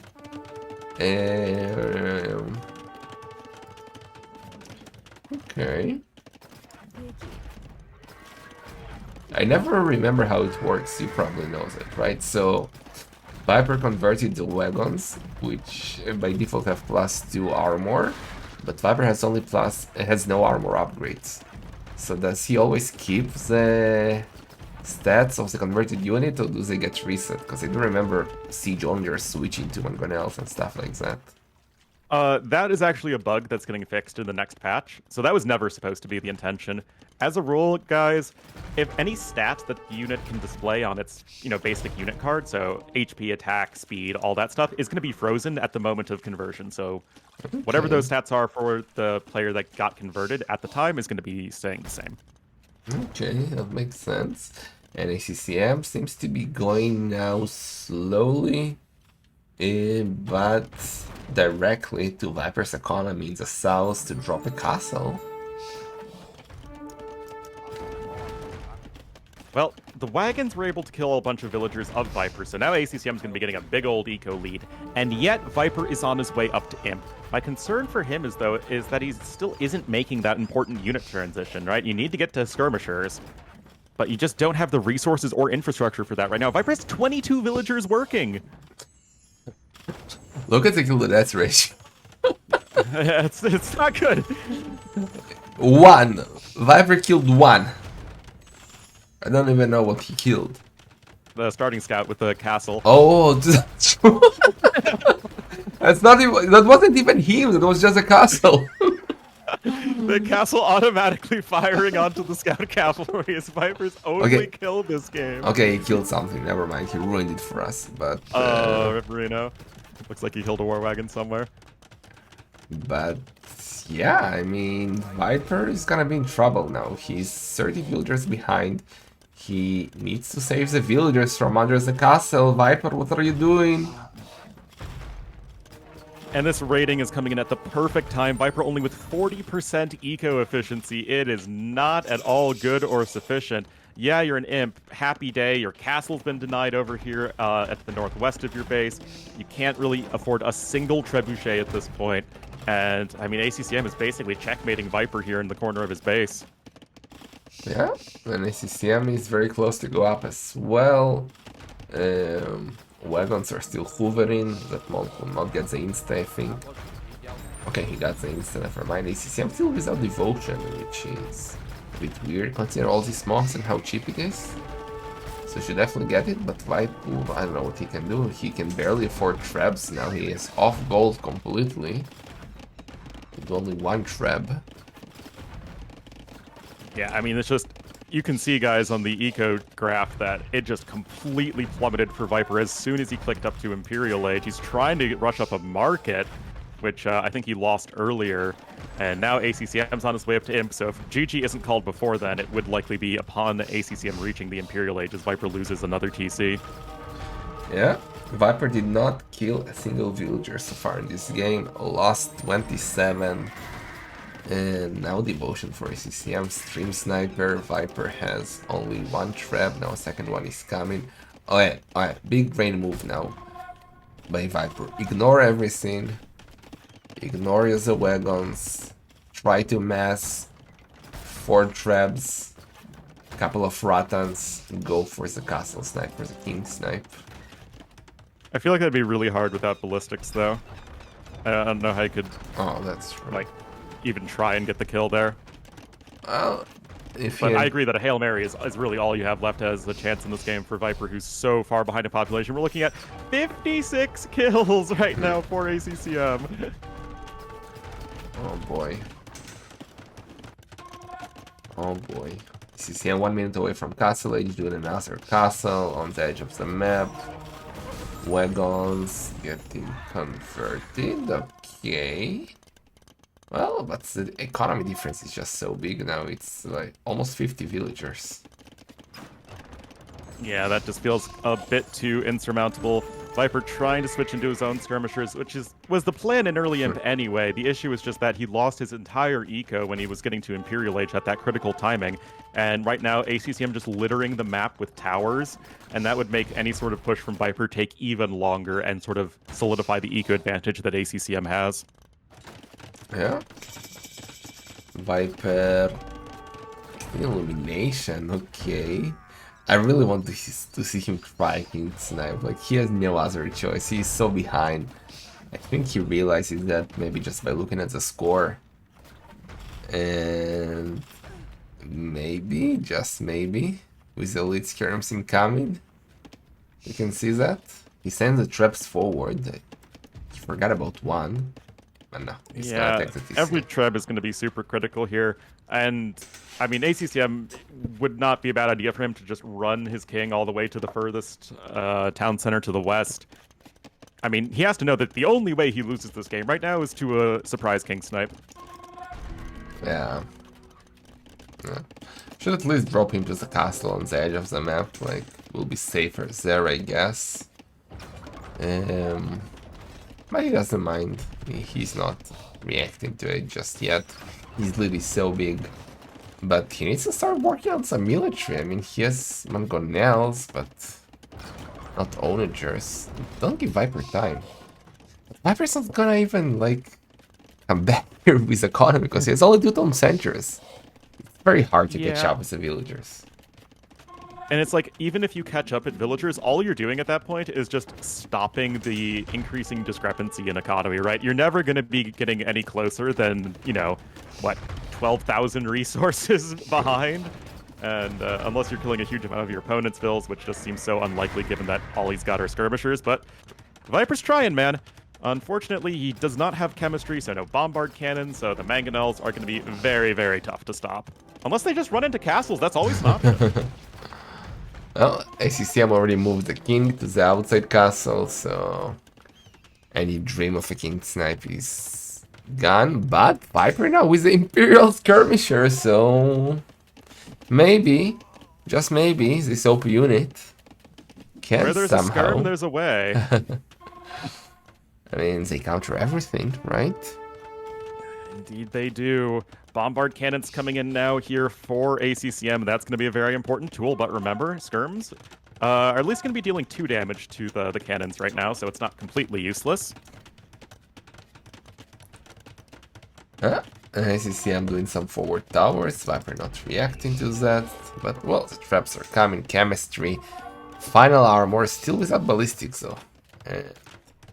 ACCM more towers at the bottom of the map. Yeah, and this is just going to be so difficult for Viper. If you look at ACCM's vision, guys, ACCM has vision of like 75% of the map right now. He is not going to be caught off guard by anything that Viper tries to do, as our Korean player is just going to slowly work his way towards 200 population. That's sick. And, well, he doesn't have a single relic, but he has a monument, so that's some extra gold for him. Not like he's lacking any gold, 31 gold and 1600. He's doing hussars now, the famous Korean hussars. Yeah, I still don't really love that against the Imperial skirmisher. Feels like focusing more on the siege would be a better idea at this point. But, I mean, he's still going to have 5 bombard cans pretty soon. He's getting siege engineers. He's got the keep support, so, I mean, it's not like it's bad at all. Yeah. Ballistics now for the Viper. Trying to mass the skirms, but it's gonna be very tough. Well, ACCM is very low on military, actually. Viper has more military, so... But the value is a lot higher for ACCM, and those keeps don't even count towards the military cost, and they're going to be adding in a decent amount of damage from the back. And what you're going to need to do is those traps need to slowly push through each tower one by one. And again, just keeping the game slow is just only going to further solidify the eco advantage that ACCM has as he does maybe get the treb. Well, value is a lie, right? Because again, skirmishes are undervalued. And Sure. he will try again, but those towers, those Korean towers, so annoying for Viper. But he's not giving up. He's now adding an SRTC on the outside, even though the wagon is being quite annoying there. And ACCM kind of overboomed. Like, he's on 155 villagers, and he's doing still more. So, don't overboom ACCM. No, it really feels like you should be going Siege Onagers at this point. I know they're kind of a meme unit at this stage, unless you're playing BF, but if there's ever a time for Siege Onagers, it's when you have complete map control and your opponent's army is like 80% skirmishers. Yeah, I would love it actually. But even without them, he now got the trap, he's getting the castle. And Viper.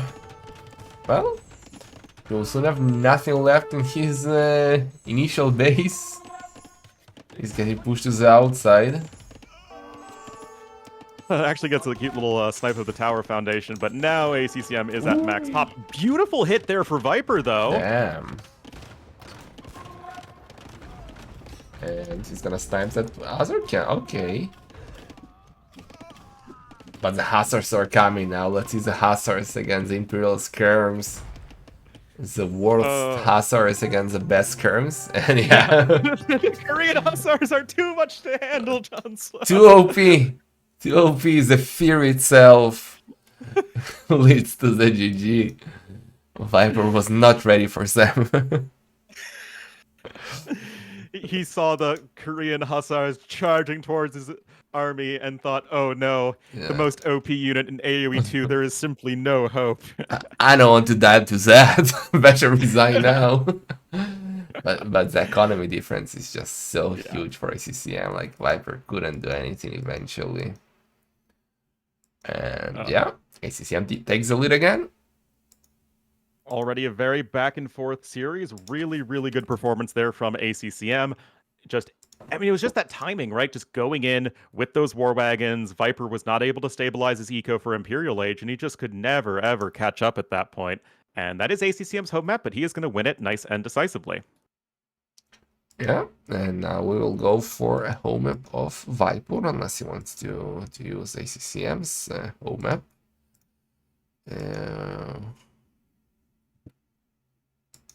And right now it says RM on Coastal, because when you switch between Regicide and Standard Conquest, that's what it automatically defaults to. I heckin' love Coastal. Oh, yeah. So I'll have to see what they're picking, guys. And from there, we can probably try and guess the civs. Best of 7. And hello, Debbie. Already a good series so far, though. Clearly, the players are pretty evenly matched today. And it's going to be Aftermath. What? No, it's not a map in the tournament. There we go. Jungle Rumble. That's a wrong map. Yeah, Jungle's Rumble. Okay. I want to see Viper go for Forward Villager to try and name an elephant again on the Rumble. I think we almost got it, but we deserve it. But what do you think is ACCM Civ pick here? Because none of these Civs are typical picks for Jungle Rumble, whereas Viper's probably going Italians. I could see Britons here, to be honest. Ooh. Well, you are correct, Am I? They have now launched the game. Wait, let me guess the second one. Oh, you jinxed it, never mind.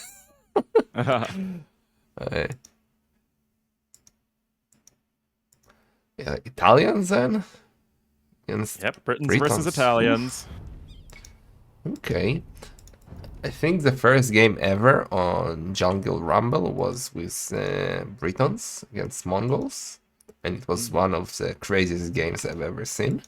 So let's hope we get some of that here as well. And Uh, 1 minute Are we're Britons in. and Italians counterpick? It feels like that is going to be one of the better civs against Italians. But it's still going to be about surviving those early timings from Italians with like Imperial Age, bombard cannons, condos. And that is still going to be tough for Britons. Didn't we see Viper with Italians yesterday? We did indeed. And it And didn't Viper work. actually lost that game to Yeah. Yo. Yeah. So, I thought his build was really good. Like he had a better early game, but Yo was just able to hang in there with Byzantines. But let's see what ACCM's approach is going to be. okay. 20 seconds and we are in.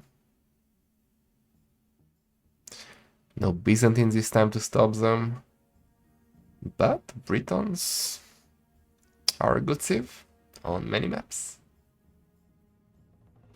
Yeah, let's see how this one's going to go, guys. Jungle Rumble starting in 3 seconds. ACCM 2 wins away now from the most important heralded title of all time, Wallhalla2 champion. Yeah, for sure. One of the clown Roland Garros tournaments. And yeah, Viper is in yellow with Italians and ACCM in blue with the Britons on the Schwamble. And it's rare enough that we actually get to see Britons played these days, so everyone take a moment to appreciate that we're seeing Britons in 2025. And it really does feel like there's just going to be that dynamic of ACCM trying to boom and expand and just trying to withstand all of the pressure that Viper's going to be able to launch at him with an earlier uptime. Yeah, I mean, I don't know how I feel about Monk rushing Britons. I don't think that should be a move because of their beautiful archers. But maybe fast team condotieros might be a thing. Yeah, I'd like the condo play, and if you can accompany it with some cannons and trebs and whatnot, I think you can just sort of push out the Britons player before they can get to a bunch of arbs or longbowmen. Because it feels like eventually Britons will just have an army that Italians can't kill, and it's going to be Viper has the opportunity with a nice timing, but he needs to make it happen. Okay, unfortunately Viper is not sending a villager forward. Even though there is an elephant from ACCM waiting to be picked up through the wall. It's a bit disappointing. Tragic. Where's the bets, Raz? No bets. People want to gamble with fake virtual money. It's very important for people. Yes, channel points are so important. And let's go. Lumbercamp or ACCM. Okay, he might go for the last strategy with 2 lumbercamps at the same spot, or probably not. The beat was aside. Yeah, no lumber camp here at all in the high ground base for ACCM. And no Vills coming forward to wall either. I mean, it's not like Britons or Italians are super relic reliant, but I feel like especially the Britons are going to want to constrict the map as best they can.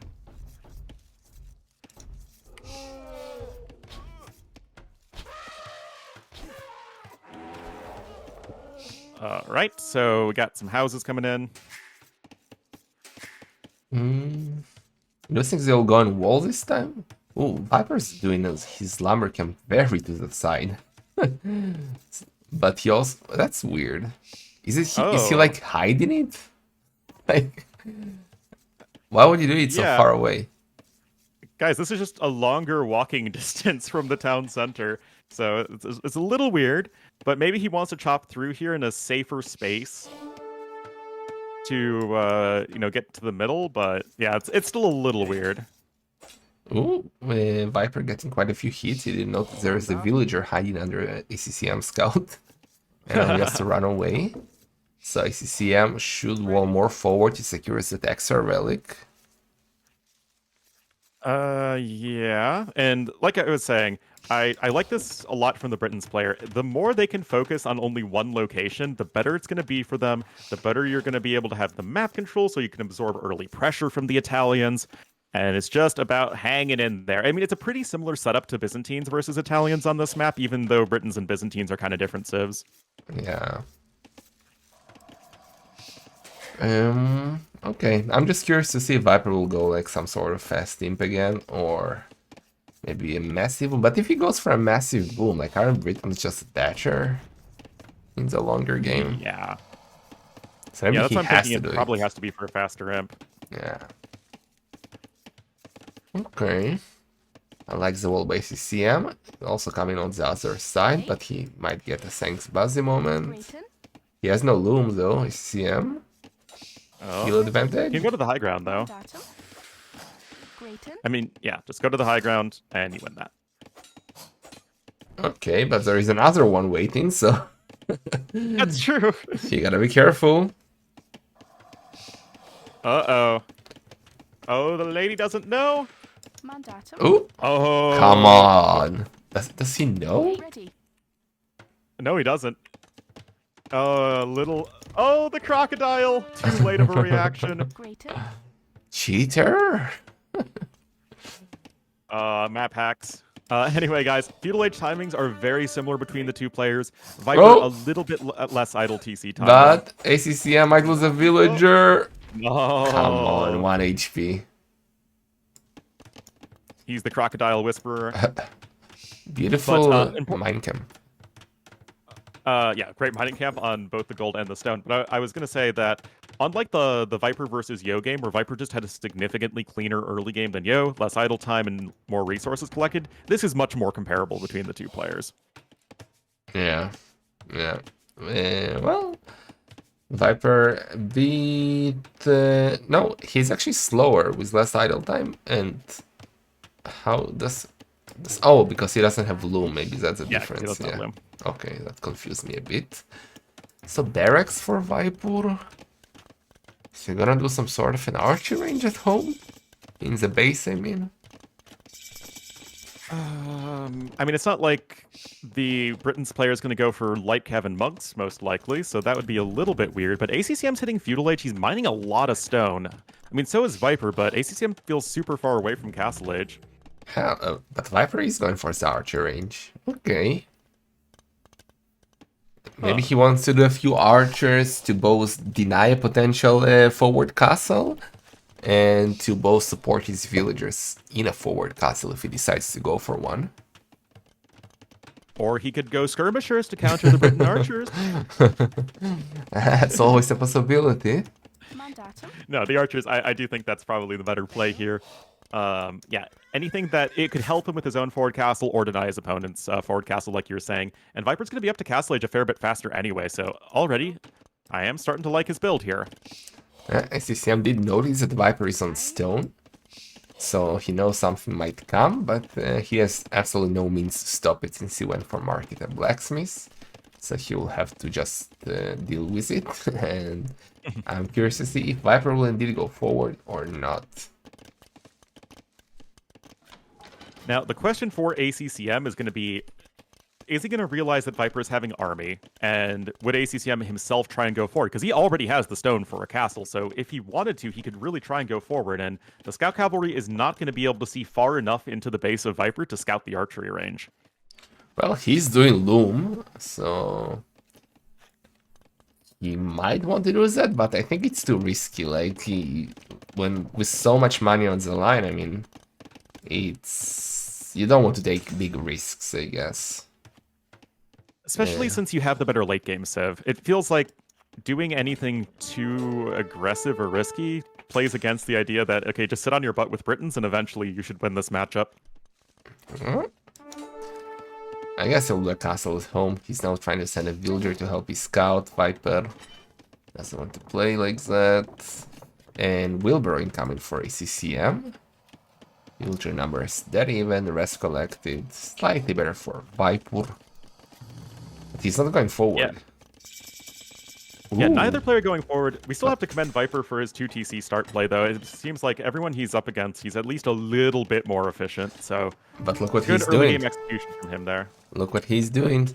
Oh, he actually deleted the Siege Workshop. It was like 50% through. And he deleted it to... Oh my god, did you notice what he did? Okay, I don't know if that actually works or not, Yeah. but he did a small gate on the leftovers of the siege workshop. I don't know if it cleans the foundation or is the dying animation or not, but It would at least look like, you know, if you see the gate deleted, you'd think that the rubble there is from the gate and not from a siege workshop. He's going for a siege tower! yeah, exactly. That's why he moved it. He didn't want the ACCM to know a siege tower is coming. Beautiful games by Viper. He's playing chess here, but ACCM is already doing a defensive castle, so I don't know how much damage Viper can achieve, sir, with a crossbows. It's going to be tough, but Viper gets cool points for even trying to go for that. But ACCM is going to be looking more towards the Imperial Age as we are now ready to roll out there with the Siege Tower. Viper knows he's going to win the scout battle. And at the very least, ACCM is going to be getting caught off guard by this. Well, I don't see Viper doing a lot of damage, because the goal is at the back, the wood is at the back. ACCM can quickly, well, quick wall.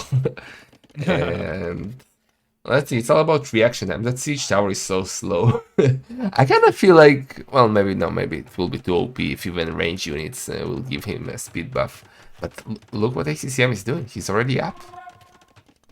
He is up. He just stuck with the 2 TC, so I was wondering if maybe Britons are going to try and add even more TCs. And I still think that might not be a bad idea once you're getting towards Imperial Age, because Britons still like having a big economy. But still, the longbowmen are not going to be in position. Hello, ACCM, says Viper. Oh, ACCM not reacting. Okay, he's reacting now. Run! Viper hasn't... Okay, he's going to get 1 kill. At the very least, he's causing a very significant amount of idle time, so... It's not like it's completely useless. And Ballistics is going to be in too, so that's going to help him out there. But ACCM adds a TC over by his lumber camp so he can try and chop through a bit faster. And Viper only killing 2 vills so far, which is not worth this enormous investment. Yeah, I mean, he's idling a lot of economy. And he can see the villagers on the outside. ACCM is coming for a forward castle. I think Viper should counter castle. Counter castle. Counter castle. But it's gonna be so much slower to imp. That's why you do. Anyway. Let's go.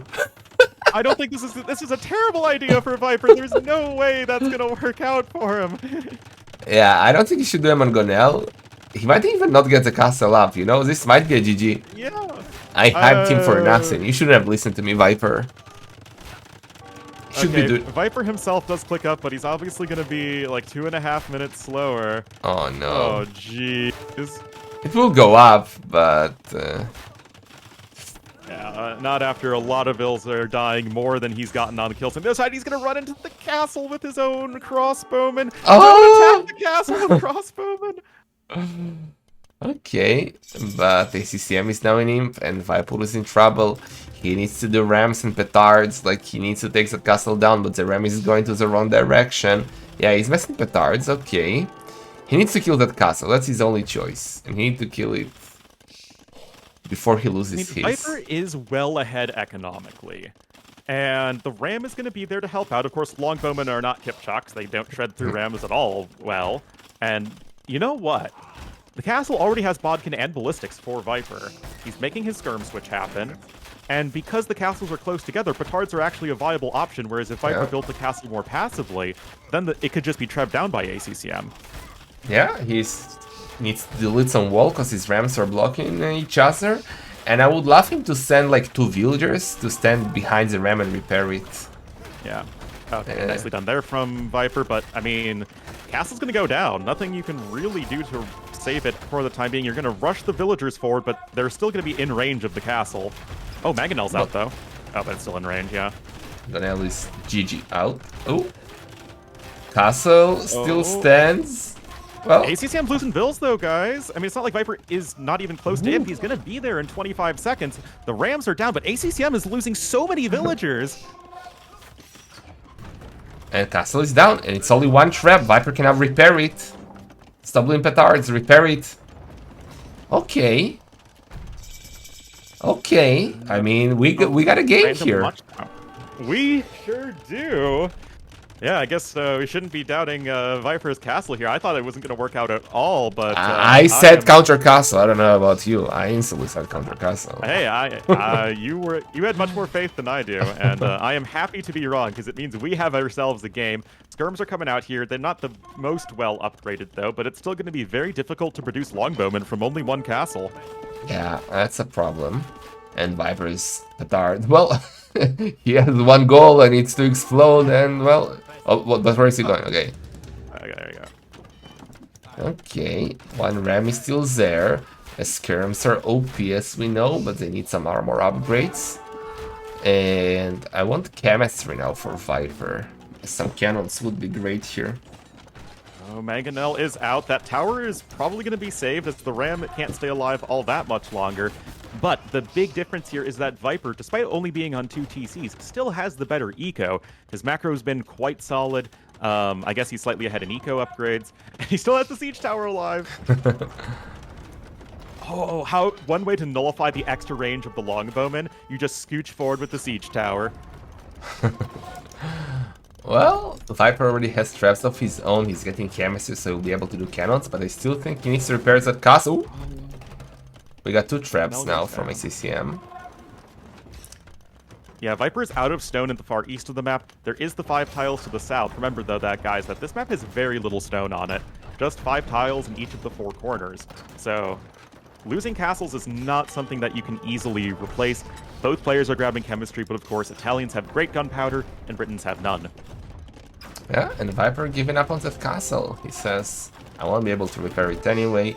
Might as well save stone that he's not mining for another castle. So he built... Oh, what are you doing, siege tower? Just Wolverine. Yeah, just don't mind it. It's a siege tower, doing siege tower things. Yeah, another TC by CCM. He wanted to do it a long time ago. The skirms are hovering, so CCM can't really do anything at home. And now chemistry is in, so cannons will be coming, which will be great against the traps. Ring Archer armor is the big one, of course, versus those longbowmen. They'll only be dealing 2 damage a hit to the skirmishers at this point, so much more tanky there for the Italians. And the populations are just looking really good for Viper. He's ahead in villagers, thanks to all of those that he killed. The Mangonel is going to be difficult to do a whole lot there versus the skirmishers that are going to be well microed. And, I mean, ACCM really needs to make this push happen. Well, both are kind of booming behind this, but I don't know. Ooh, I love that castle by CCM. Yeah, game sure isn't over yet. We got bombards coming out for Viper, but the longbowman numbers are slowly but steadily climbing. And that does feel pretty darn relevant. There are still the 2 trebuchets there. Nice snipe there with the bombard cannon. Can Viper deny this castle? No, I don't think so. The longbows are great for sniping these cannons. Ooh, but no ballistics for ACCM. Yeah. So that's a bit... he didn't even get the cannon. But Viper, where are you going? Viper says, well, get it. Oh. That was a weird yeah, way shot. too greedy there. Okay, but now ACCM getting quite a few kills. Viper's skirms are in an awkward position. Well, it's only a Mangonel, not the scariest. Oh, I thought that would be a bigger bombard cannon hit. Oh, I mean, that's the repairs! decent. The repairs are good. The bombard cannons are continuing to get hit after hit after hit. Oh my god. Well, he's repairing the Mangonel, he's busy. Oh my goodness. Well, I mean, populations are looking better for Viper. Big delete right there on the stone walls. Viper trying to push back out of his base. He has the 2 bombard cannons. The longbowman numbers are getting low. And ACCM's trebs could easily be seen as out of position and picked off by Viper's cannons. But what are Viper's trebs doing on the right side? You have no business there. What is he attacking even? Siege workshop, I guess. What? Should be focusing on the castle, not on the... Ooh, cannon got hit, right? So, ooh, yeah. they have the traps. And bills are there to repair, and once those castles go down, or if they go down rather, it's going to be extremely difficult for ACCM to do much of anything, as you don't get those cannons, and then you don't even get siege rams, so it's not like you can really make pushes happen very easily as Britons without those castles. Yeah, but Viper still gotta be careful. Those longbows, they are struggling to get kills on the cannons. Great microwave Viper here. But Viper is now just using the cannon to lure the longbows into the skirms. Yeah, the trebuchets represent that good, consistent damage against the enemy buildings, whereas the cannons, it's not so much about the cannons destroying the buildings and more about the cannons dragging the longbowmen into the skirmisher fire. Yeah. Well, that's a problem for CCM, right? When you choose to go unique units and you have only 2 castles, now will be left to use 1, you really struggle to keep production going. He now has no military. He has 1 longbow, 1 monk, 1 treb, and the treb will not make it. I think we're going to and GG called. All right, so with the series all tied up at 2-2, we've got a real set on our hands, which means that at worst, this series is going to end up 4-2, which is going to be fine. So I'd already call this tournament finals a success. Yeah, just saying that Wallhalla2 ended with 4-3. I expect this to end here like that as well. Not saying it's scripted or anything, but we definitely bribed the players. I mean, not that we'd be corrupt tournament hosts. I mean, if there are any 2 tournament hosts you could rely on for not being corrupt, it's us. Oh, man. This has been a fun set, though. Very back and forth. Really nice job for Viper. I thought he was in a rough spot earlier, but he was able to just hang in there. And we are going to game 5. Well, Italians beating the Britons. So we are out of Womble. And now it's gonna be either Hillfort or Redo. Yeah. Or ACCN can go crazy and go for the wall. I hope this series goes to 7 games, and I hope Game 7 is the wall. That's I feel like that would be the most picture-perfect ending to the tournament possible. Yeah, for sure. The wall is the finale would be great. They denied us arena, so the wall is... it has to be it. Let's see what they go for. Yeah, Eredo, yeah, it is. Nice. All right, going to be the nice aggressive map. We saw a crazy game of Aredo Ia yesterday. With Sicilians and ACCM that, like, I thought he was dead to rights, but that was such impressive play from him. Yeah, and I wouldn't be surprised if we get a crazy game here. I think Viper might use Slavs to use those beautiful neutral farms. Yep. While ACCM, well, I actually don't know. Could be Romans. We saw them already on the Redoia quite a few times. Could be Saracens. Yeah, one of those two. I like Romans because you can go for a feudal age heavy style or a fast castle style with the Scorpions, and they both feel pretty good. Saracens, I mean, again, they can do something pretty similar, but I think I like Romans a little bit more. Okay. I wouldn't be surprised actually to see even the Aztecs for full monk. And some Eagles, but... Well, we have, 3 remaining games, possibly? Hillfort, Ziwal, and Aredo Ia. It feels like Aztecs would be the play on Ziwal if he weren't using Burmese. Yeah. Okay. We will soon find out. Unless ACCM is taking a break. This could easily be the case. So if he's taking a break, I'm going to take a quick break so you can be entertaining, and I'll be right back. I'll try. I'll do my best. So, are we entertained, guys? Are we enjoying Wallhalla? Are we getting enough action, enough skirms, enough monks? They're in the lobby, but not starting yet. No, can we time out Snack? He's not entertained. Send him to Clown Prison. To Clown Corner.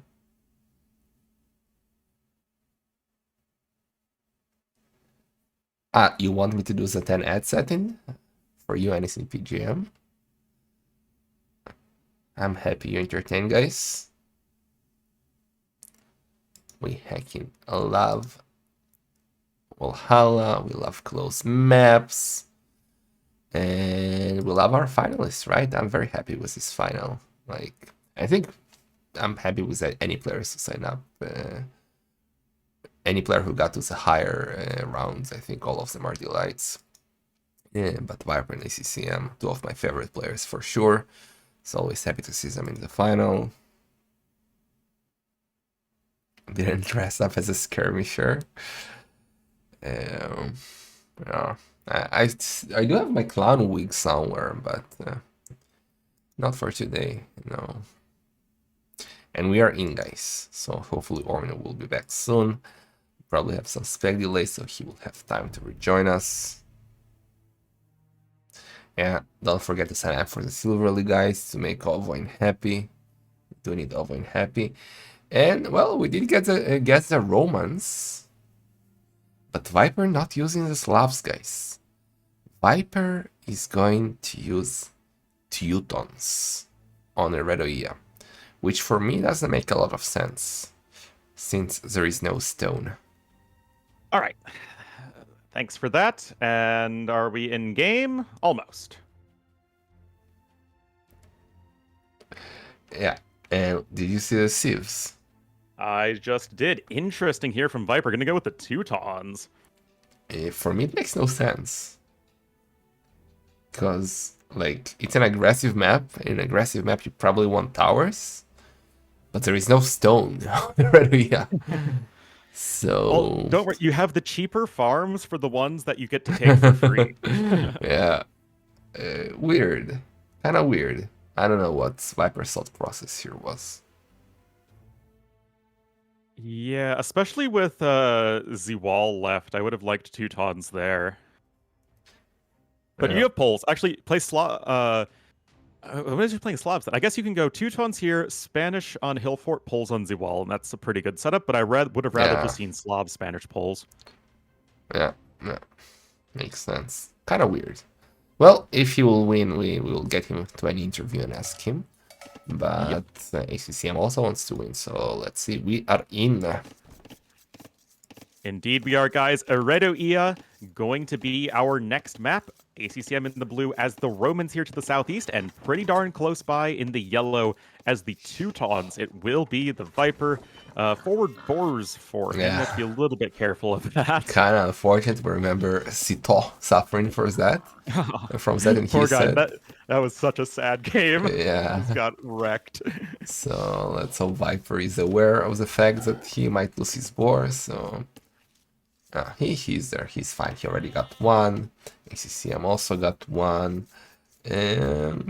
Well, Viper has his wood line a bit better, I would say, easier to wall. So that's kind of compensate for the boars maybe, but nothing too crazy. ACCM already outside as well. Yeah, he will have to wall a bit harder, at least on the right side of his base. Yeah, it shouldn't be the end of the world though.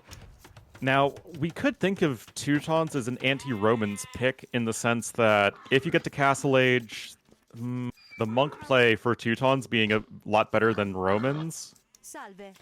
And you also get your own extra armor on your infantry. It feels like it should be at least a pretty good option, although the Roman eco is really insane. Yeah, but you also have to get to the Castle Age, right? We have seen Feudal Age being, or even Dark Age, hell, who's freaking Andy, being quite dominant on this map, so that's not really your typical closed map, where you can fast castle freely. Yep, it's the hamsteriest of maps we have in the tournament. Look at Vipers, though. He has already one villager on the farm outside without loom. I mean, that's brave. You are Viper and you are good with quick walls. Oh, he can trap the scout now. Never mind. Oh, ACCM realized. Yep, that would have been very bad. ACCM already lost a scout in one of the games earlier on Bastion. He would not be wanting to replicate that. And now even gets the early hit on his opponent there, does Viper. And looks like, well, yeah, very fast feudal age for Viper. ACCM probably going to be going up quick as well. Yeah, Viper going up with 18 village, but into what? He's doing barracks. Notice that he also didn't take his deers yet, same as ACCM. So that will give him some extra food later. He's gonna go. Is it gonna be archers? No, he's taking deers. Never mind.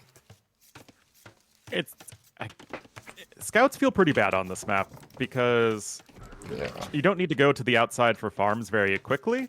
I mean, you can if you really want to. Notably, it's a little unlucky for ACCM that he doesn't have any farms right next to his base, whereas Viper does, sort of. So, we'll see what ACCM's up to.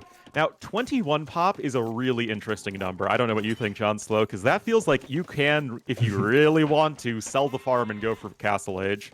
Yeah, that could be a spreadsheet build by ACCM.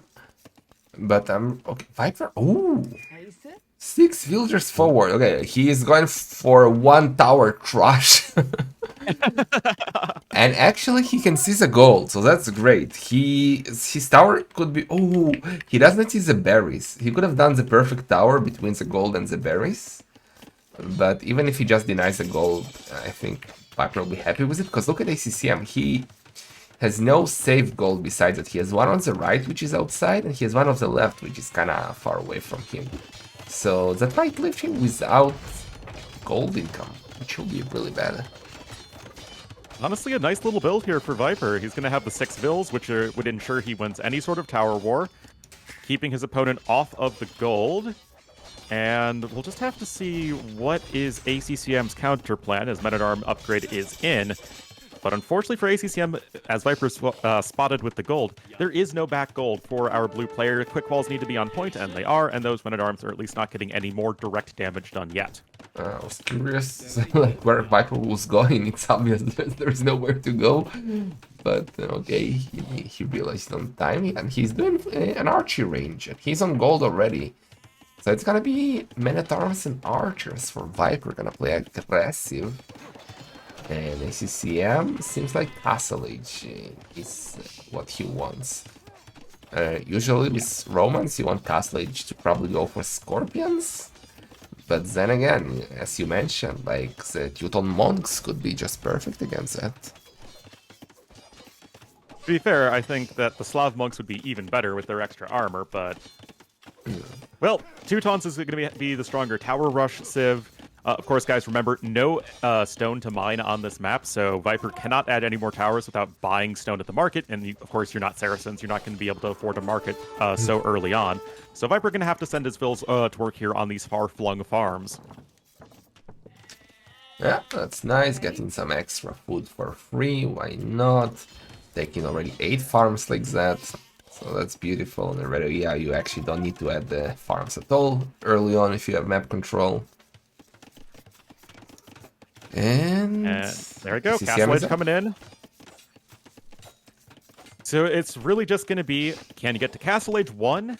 And 2, how many Scorpions can you easily train? Because yes, you're off of gold, which is a pain, but with Scorpions only costing 30 gold for the Romans anyway, it's not like you can sell just 100 wood and like you can make, what, 4 or 5 Scorpions in itself. Yeah, but, well, I think if he goes Scorpions, Viper should be just happy with it, because look at his res. He's getting quite close to go up, and I'm quite certain he will not stay on Archers. Like, the switch to Monks will happen, and then I feel like ACCM is in huge trouble. That's true. ACCM, I wouldn't hate him trying to expand maybe towards the west in Castle Age, like get your first couple Scorpions out, and then maybe add even a TC on the side, buy back some stone. As Viper is going to be going for some dice. I feel like if ACCM just tries to go all in with the siege, it's going to die to random cav units from Viper. Yeah, nice gate here by ACCM, blocking some Men-at-Arms. Viper is paying attention. Ooh, but Viper, okay, I jinxed him. Scout getting a hit, but he's up, so 2 minutes slower, at full map control. And, like, look at ACCM economy. 0, 0, 0, 18 on wood. Yeah, you know what, guys? I've seen better ecos in my time. I'll be honest, but there you go. Castle Age in. Siege Workshops 1 and 2 should be placed immediately. There is 1. And... where is 2? There's 2. Okay, good job by ACCM not losing slow HP villagers. But again, Viper sees that, and I think he's happy. Let's see how heavy he's on gold. Oh no! What are you doing? What are you doing, Orlus Corgi? What is Viper doing? I'm not too sure. I mean, okay, so you got the Scorpions coming in, but why did Viper just... He's doing double stable. Yeah. Where are my monks?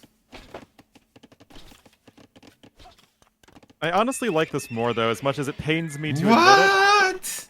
Because ACCM can't leave his base. I feel like what people try and do is they just go for the Scorpions to go push their opponent, and then, like, their opponent hits Castle Age, and then they just kill them with a few knights. You're fired. I know. I deserve it.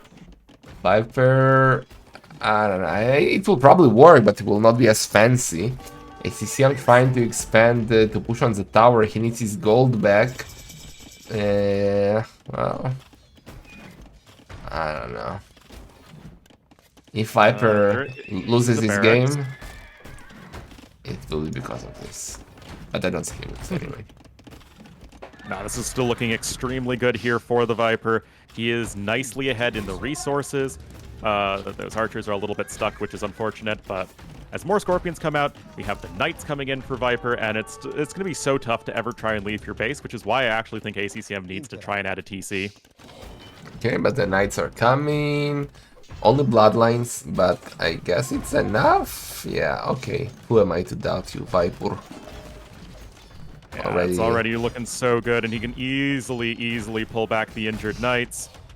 And not even losing a loses single one. none Wow. of them. Wow. Okay, never mind, Viper. You don't get the fancy bonus. That's why I thought the Knights would be the play.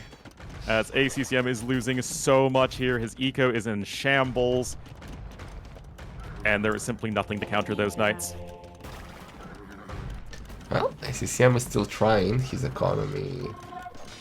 He at least now has access to gold, but he's 7 villagers behind. Does have Boso. But now a knight gets into his base. Oh no. I get a Scorpion? Yeah. Yep. Now there's not a Mangonel actually out yet, has just been started, and that's going to be one knight that kind of dies for free. So, I mean, you still have to be a little bit careful as a Viper. I mean, ACCM has a pretty good army, and those villagers are going to need to retreat over to the west of the map. Yeah, I mean, Viper, most of his knights are now injured. He needs to wait to heal them. And so he's relying on the Mangonel to stop those Scorpions, but one good shot. Especially when they're stacked like that and it's over. Let's see. Viper, okay. Oh, jeez, this is boy. not going to go well for ACCM. He's trying to split those Scorpions. That's a lot of Scorpions. But Viper was great micro. Yeah. Might lose the Mangonel? Maybe even not. Oh, come I'm on. just not sold on this play. Okay. It's just, it feels like it dies way too easily to some random knights, and that is going to be it. GG is called. Apparently Viper's game crashed, but it's all good. ACCM taps out anyway, and that is going to put Viper one game away from being our Wallhalla2 champion. And Viper, yeah, my game crashed. ACCM was like, I just GG, no problem. And yeah, we are good. We are good. We are good. Okay, so Viper for the first time today takes the lead. Yep. He's 3-2 and he needs only one more victory to become the champion of Wallhalla. Getting a win there with Teutons, and Viper still has his #1 Civ pick in Spanish. ACCM lost his #1 home map, and Hillfort and Zewal are our 2 remaining maps. I imagine it's probably going to be Hillfort. And if Viper can get Spanish here, if you're ACCM, what would be your best counter pick to Spanish? On Hillfort, I wouldn't mind to see Saracens actually. Like to some monks to defend against conks initially and then switch to Mimluks. Yeah. That could totally work. You pick Saracens there, and then on Zewal, it would be maybe Burmese Poles or Aztecs polls. I can see it. Yeah. But it's been a long finals already, guys. What, 2.5 hours at this point, and both players getting to the end of their maps and civs, so everything is going to be on the line now. Yeah, almost 3 hours, and I'm an old man, so time for toilet break, so you entertain them, Orlu. No problem. Burmese could work here. I don't love playing Arambai versus Conks, though. But yeah, guys, get hyped. This could be the very last game of the tournament if Viper is able to close it out. Or is ACCM going to bring us to the rubber match? I did predict a 4-3 victory to Viper in this set.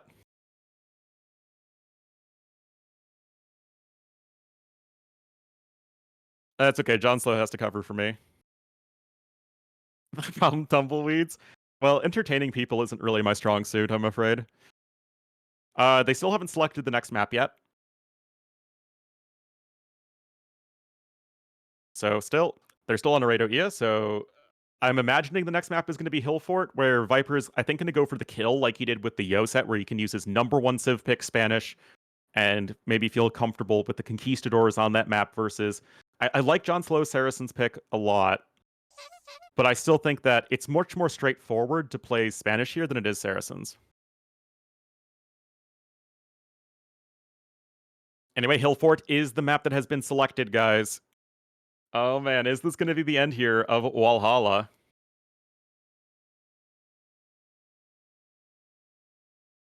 Oh, we are such smart casters, guys. It is going to be Spanish versus Saracens. It's going to start in 1:40.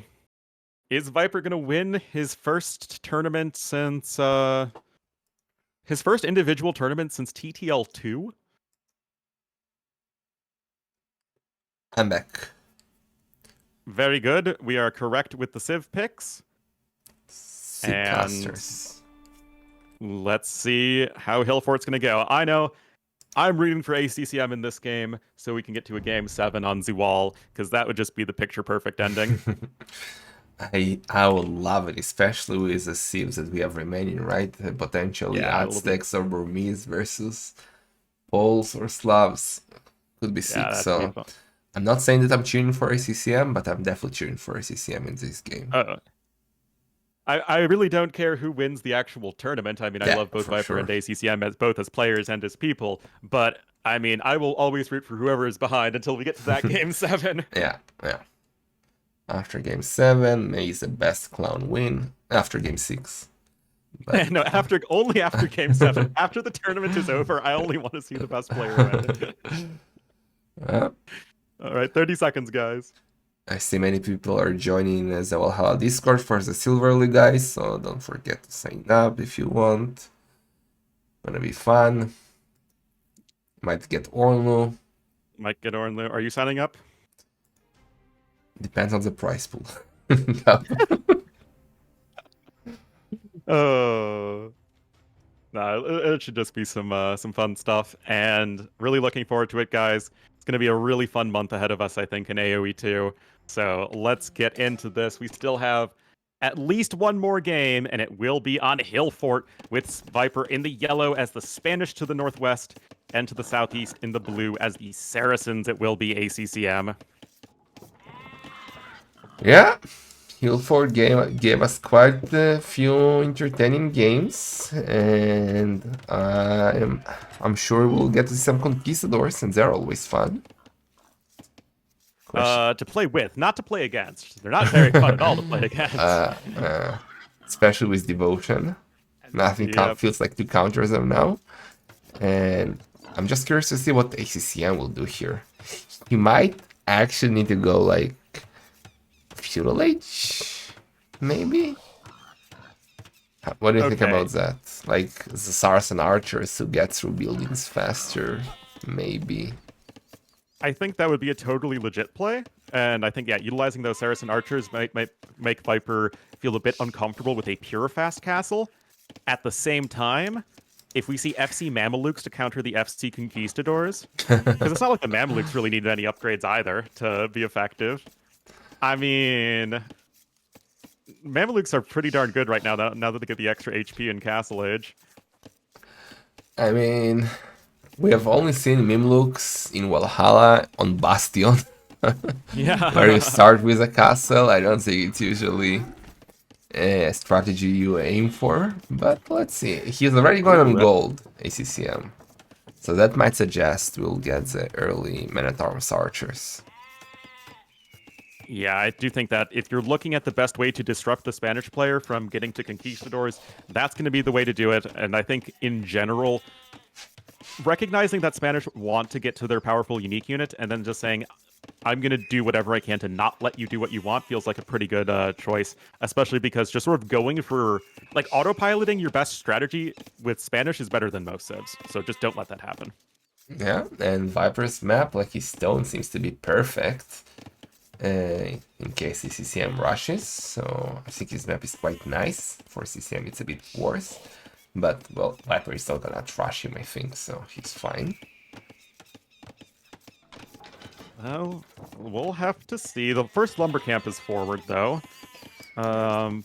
Loom coming in for Viper. Okay, so are they both going Feudal Age? Because if they both go Feudal Age, it feels like that is better for ACCM. Yeah, but maybe Viper wants to just do defensive towers in case he gets rushed. Maybe he knows he will get rushed and he's preparing for it. Yeah, but that inherently feels like a win for the Saracens, who, if they both go Feudal Age, with the power of the Saracen market, there's a pretty good chance that ACCM will be up to Castle Age faster. Okay, yeah, both are up, but ACCM without the loop, gotta do the barracks. That's kind of interesting. Look at that. Like, all the gold, well noticed by chat, is on the right side of the map. Like, there is nothing on the left. Interesting. So, I know which areas I will focus on later on. And these are two civs that love having a lot of gold to play with, so I can definitely see that being the case. ACCM doing a loop of Viper's base with his scout cavalry, going to see the barracks. Okay, so that is already going to be tipping him off. Viper is not going for a pure fast castle conquistadors, and for his part, Viper does not see the barracks, but look at this, ACCM was going forward, and he has just turned that bus around, and then he turned it around again. I don't like the barracks from Viper. Don't tell me he's gonna go skirms. Ooh, and Viper is going to be missing those villagers. They were able to scooch out just in the nick of time. Yeah, So Viper won't know necessarily about the forward archery range. Unless you run straight into it. Oh. And he instantly adds his own range. So, well, nobody expected Spanish archers, right? So it will have to be skirms. CCM gets the first hit. I don't hate this for Viper. If he's just recognizing that, okay, if my opponent's going to be going forward like this, if I just defend with skirmishers, I might still be in a better spot economically. You can see Viper is already ahead in resources. And then he can just go ahead and switch into Castle Age maybe even a little bit faster. He's picking up Horse Collar before his first farm is seeded. So Viper is getting himself set up nicely. What is ACCM doing? Like, he went forward, did an outpost, and now he's searching for gold, I guess, or stone. He doesn't want to do a random tower. Which I kinda like, but he will not find a good spot to do a tower unless he goes all the way around the base, so... Yeah, he just says, well... It's so neat. Yeah, it's a bit unfortunate. Viper is now going over to the stone, but that's 4 villagers here from ACCM that are not working effectively. He wasn't able to pick up Horse Collar. He is getting that market down, so that's at least something, I guess. But right now, those skirmishers with the high ground are just not going to be something that ACCM can deal with. So far, an excellent defense from Viper. Yeah, and even if his ACCM breaks through, like, you cannot really do any damage. Viper already walled his houses. He will lose the wood line, but he's completely fine. And he's also getting fletching, so... Yeah. The only thing that's not great for Viper is the eco balance with 17 on wood and 4 on food. So that's going to be something he's going to need to switch up, but he still has bills queued up, and basically he's just going to be adding in farms whenever he has the wood to do so. Yeah. Yeah. Yeah. A market would be nice for him to balance his economy a bit, but it's completely fine, I guess. ACCM. He did collect some extra stones, so he can do another tower. I don't know if he really needs it or not, but he can. It's good to have an option. I wouldn't hate another tower to force a defensive tower from Viper, and then he has the archers to garrison in the tower, whereas Viper does not. Yeah. So I think that could be one way that you can kind of punish your opponent for using skirmishers. And yeah, there's the defensive watchtower forced up for Viper. Do you really need it, the tower? I don't know if you really need it, but okay. He actually denied the tower, nice. And he says, okay, I don't need it. Good stuff there. Now ACCM himself does not have enough stone for another tower, so he'd need to drop off a little bit more at home. And right now Viper is looking to be in such a good position. He's ahead in resources, especially food right now.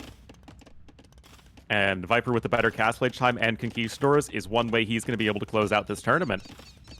Yeah, he's already getting the market up. He'll be able to balance his economy if needed. ACCM. He's doing towers that are not really achieving much. And Viper decides, well, I'll get it up. But he... Yeah, I guess, you know, he's ahead. Might as well just play a little bit safe here. It's not really the end of the world. He's already in a very good position because his opponents essentially had 4 idle vills this whole time. ACCM was never able to get horse collar, and his eco is just less efficient than Viper's. Yeah, Viper with a bit more rest collected, and it's looking quite nicer for him. I guess his goal now will be to click to Castle Age, and then... Well, the problem is with how he positions his buildings. He won't be able to deny both towers with his castle. Probably. I don't think if he does one between the mill, or he cannot even do one there. I don't even know where he does it. The castle positioning, honestly, would probably matter less than the fact that you can go for the conquistadors and you can add the extra TCs. Viper is just in such a comfortable spot, and I don't think ACCM predicted that Viper would be going for such a fast uptime and such a safe play, and it just feels like everything has been kind of planned and accomplished by Viper that he's wanted to. Yeah, for sure. I wouldn't expect the Spanish player to defend like that, and ACCM was hoping to do more damage here, but he's not that far behind. I mean, he's almost ready to go up. He can use his Saracen market to sell some stone, sell some wood, and go up. And he will be only like 1 minute slower, something like that, if he does it now. See, sell the stone. CCM. Do it, Do it. Anakin. Okay. Up. Oh no, he just collects the food anyway. Up we go. ACCM click button. There we go. Yeah. Alright, 1 minute and 20 seconds slower. With 5 villagers more. Not too bad. Now, here's the... Viper is adding in a stable, and he's getting padded archer armor, so he's already starting to get his conquistador upgrades. There are 8 archers out already, however, here for ACCM, so his own archer numbers are pretty decent, and if he's keeping on making them. So if he hits Castle Age with like 15 archers, or something in that ballpark, I mean, that's not too bad at dealing with conquistadors. Yeah, at least early on, it can be annoying. Conks will have the mobility factor though, which is quite important because look at ACCM base, it's already running low on wood and he will have to expand, and the cons can just run around, snipe villagers. But well, there are many better options for ACCM, and yeah, Viper's Castle is exactly where he needed it, denying both towers and defending his economy. I don't think those archers can even range the villagers, so that's a little optimistic from ACCM. He was checking, what if? Yeah. Don't let your memes be dreams. ACCM, though, already expanding out to the side of the map with some villagers, so not going to be playing a 1TC style. Viper getting some eco upgrades, however, and of course the Conquistador production will start very soon. But I really have to give ACCM credit for still keeping the ecos relatively close. Yeah, he's not giving up on this game. He wants to take us to game number 7. And, well, we wanted to. 12 crossbows soon for ACCM, and Viper is starting to work on his conquistadors with bloodlines. It looks like ACCM's kind of patrolling back and forth here. Of course, Viper will be getting the 10 center long before the crossbow show up. Oh, Viper is going to lose his scout cap for free. That's never ideal. Yeah, but it doesn't matter that much already. It would be nice to have it. Fortunately for Viper, he's expanding to the woodland in the north. Oh, skirmishes are dying to a scout. Yep. Viper already picking up the first relic here as well. ACCM does have good old Bod Crosaw, as I like to call it. All of those upgrades together. And ACCM himself is working towards a castle. Let's go, Mimlux. Oh, and look at this. Of course, ACCM knows where his opponent's castle is, so just going to try and harass Viper at the area he knows his opponent's castle is not located. And that's going to be a few kills. Damn. Viper? 3 villagers going down. Look at the economy all of a sudden. ACCM is now 9 villagers ahead. Now, the eco upgrades aren't quite as pretty, but ACCM going to skedaddle out of there before the Mangonel is out. But even forcing out this defensive Mangonel at the start is a bit of a win, I'd say, for ACCM. His own eco at home is at least relatively safe. He's got a monk out, going to start looking for relics, and even that TC is on the high ground, so it's not going to be easily attacked by the Viper. Yeah. I mean, in theory, jokes aside, what can Spanish do against full Mimlux in Imperial Age? I don't think they have an answer. No, they die. But it's just going to be a matter of how you ever get there, of course. ACCM is paying attention. Okay, he's always paying attention. Did force out a defensive watchtower with the conquistador, so that's already a little bit of a win. And of course, Viper is well in control of this eastern portion of the map that we said earlier is where all of the extra gold is. Viper adds another TC here to the north, so going to keep that eco rolling. Res collected still very even. Of course, Viper has the scarier army. Yeah, and ACCM did scout, and he's still scouting all the right sides, so he knows where the golds are. Does Viper know? Yeah, he also knows both scouted very well. Yeah. And now, well, Siam should add a second 30C already, I feel like. He should not fall behind in economy, but he has a lead. Yeah, 1 relic in now for each player. I got a second one coming in right now for ACCM. I mean, he's really going out and around with his monks. Just going to try and drive away the cogs for now. Viper does not know about the TC to the south, by the way. He might scout it here in just a moment, and looks like he will. But hitherto, he did not know about it. Ooh, ACCM? ACCM. Nice. Gonna lose a Vil. Okay. Still, despite Viper being a little behind in terms of Vils, his eco is very efficient. ACCM gonna need to be, again, as careful as can be. Ballistics is coming in for ACCM as well, but Viper's got bloodlines and +1 defense, and it's not like the crossbowman number are super high. Yeah, and, well, on Hillfort it's up to impossible to wall off on the sides with that moat. So, You can still go for the 2 docks. Yeah, but it's a lot of effort, so it's quite easy to escape, like do some damage, run away, almost no chance to get trapped. And... Oh, Viper going to pick up that last relic, so it will be 3-2 relics in favor of the Viper, so a nice little advantage for him as this game progresses. The Conks are going to escape for now, even getting that +2 defense upgrade. Crossbow numbers are slowly climbing here for ACCM, and he's going to be getting a TC over in this very important gold area. That's a monk.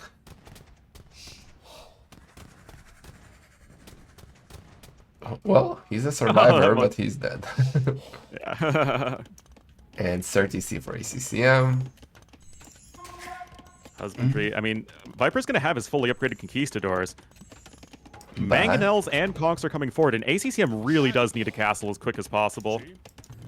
Okay, that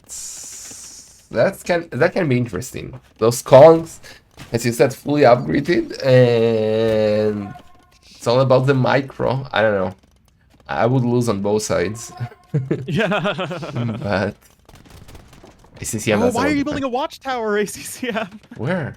Dude, build a castle by his town center. Oh. Yeah, he has a stone for a castle. That's weird. He's getting redemption now. Okay, interesting. He has 4 monks. Where are they? On the outside. Yeah, they're on the outside, pushing up here to the north. There's 1 monk in the monastery. Redemption and Sanctity are both about to be in. You're going to have Thumb Ring as well here for ACCM. Crosswomen going to do what they can, but of course that Conch plus Mangonel combo is so terrifying. And no more stone income for ACCM, who's adding in his own 4th TC. Honestly, I really think we just need to see a castle in that eventual switch into the Mamelukes. Yeah, well, he should definitely get it up, but he has no access to stone, and then Insta! Mangonel does not get the shot off on the other Mangonel, but that's still a little bit of a win for ACCM. Yeah, don't try and fight this. Wait for the monks to help. And ACCM is hanging in there at this point. I still favor Viper's position. He's still looking pretty cool, calm, and collected. But again, if ACCM can just get that castle down in just a moment, maybe start getting some more eco upgrades would be nice. And he's starting to push back. Okay, let's use the conversions. If you can get those Mangonels, Viper will try to dive, but I wouldn't recommend. Let's see, micro.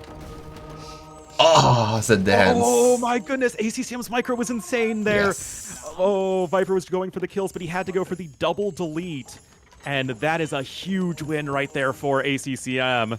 Wow, that could have easily ended the entire tournament. Yeah, Viper adding devotion now, and he sees monks. So, is there a thing? Is Arabian neurons a thing that like instantly research to deal with the monks?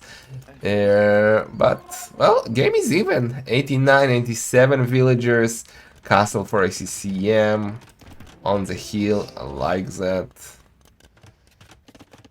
Viper's economy in the north looks super cool, spread out, nice sim city, but look at all those stables. Oh, wait. Oh, there they are. Yeah, that's a lot of stables here from the Viper. And he's not going look up. At this.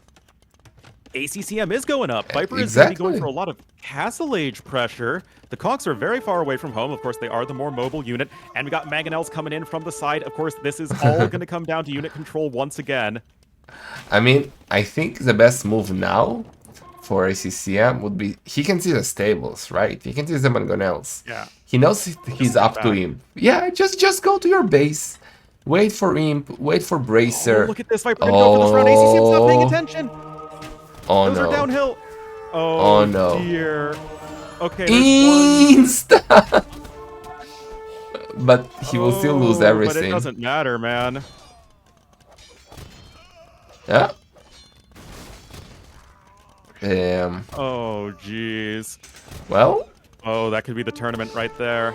that's absolutely great now for Viper. I was questioning his decision to go all in Castle Age, but now when ACCM has no military, maybe it's good. Maybe now he can do the damage. And it seems like he's going forward for a castle. Spanish villagers, 18 of them going forward. Oh boy. Got ranges coming up on the high ground here for ACCM. He's definitely behind his opponent in terms of economy. The eco upgrades have really been a bit of an issue for him. Getting some more towers here as well, I suppose. And Viper himself isn't too far away from clicking up. There is the forward castle. That's a lot of cogs. The light cav are also pretty well upgraded. And this is going to be such a difficult situation here for ACCM. Yeah, villager difference is almost the same. Viper has a small lead, but the military numbers 32 to 9, and Viper is on the way to Imp. I don't think ACCM has time to do the damage before Viper gets to Imp. Yeah, I got Trebuchet number 1 on the way. You're trying to research Bracer, but you still need all of those important upgrades. You might try and go with the defensive castle over here, but Viper is going to be able to add in all of those extra gold miners. And it's just ACCM went a little too far forward when he was trying to click up to the Imperial Age. You have Lightcav at the back of ACCM's base, and it just feels like where is he actually going to be going in this game? Yeah, and ACCM has 17 villagers that he cannot escape with because the Lightcav and the Conchs are waiting. He has only 13 crossbows. Gonna be rough for ACCM. He has stone for another castle. Let's do the next for TC. And look at Viper doing sneaky stables in the south. Yeah. west to raid.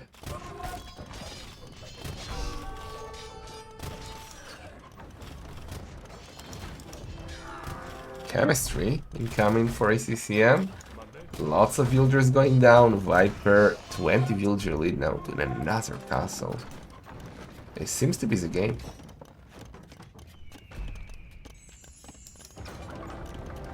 Did we lose Orlu? You alive, Orlu? I think we lost Orlu.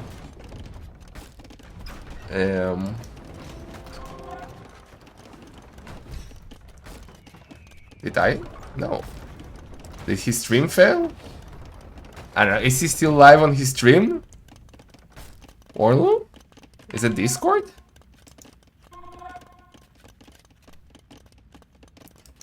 Kind of weird, because I see him there, but we cannot hear him.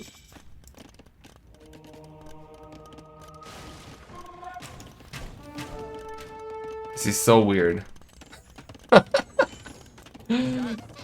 This is so weird. I have no idea what's happening. Let me rejoin Discord.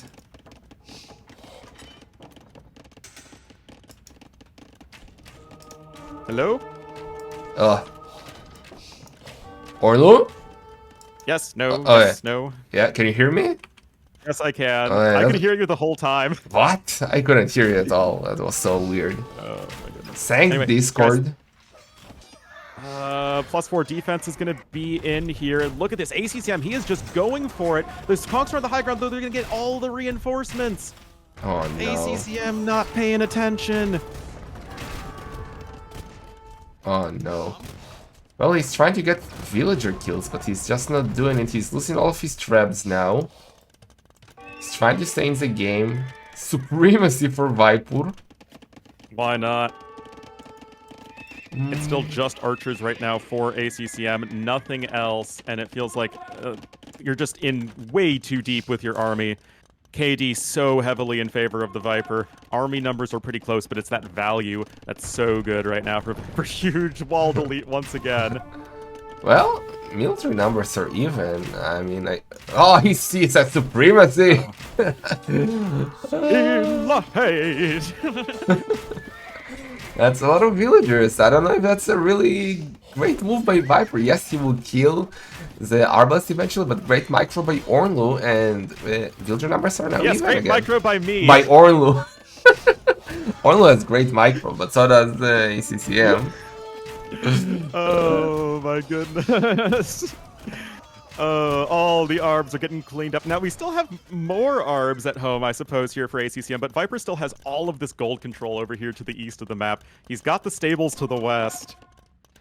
I'm missing farming eco from ACCM. Like, he wants to do Mimlux eventually, I think.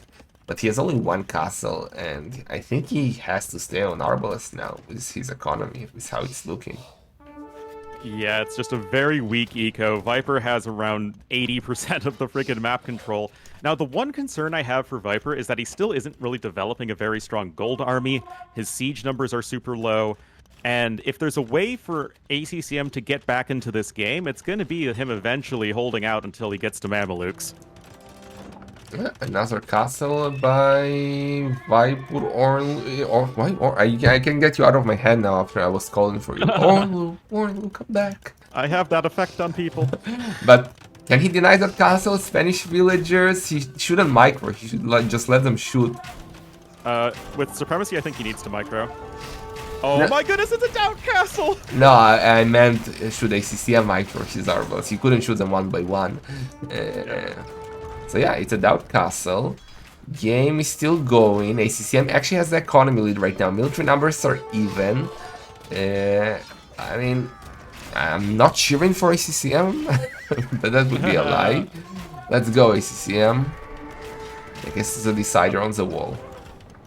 We need to see that, guys. ACCM has a good blob of Arbalest. Still no elite conquistador. Remember, there was absolutely some units who are walking in place. Viper going to try and come in with the repairs there. Populations are actually still dead even. Viper just has all of that map control, however. Lycav are going to be able to run here to the south, and ACCM has simply no answer to that. Yeah, and Viper starting to raid now in the south, as you said. So many villagers might go down. ACCM not reacting. Viper getting masonry. But ACCM is taking into the elite skirmisher. It's GG. I mean, as much as you know, we meme around elite skirmishers, I don't actually think they're the answer here. I think you need cavalry units of some kind. But Viper is just going to be going after the trebuchets, but there are already vills there with which to repair. Going to try and focus the treb that's a little bit further away, but vills are coming in to repair, and this is a terrible fight for What Viper. was that?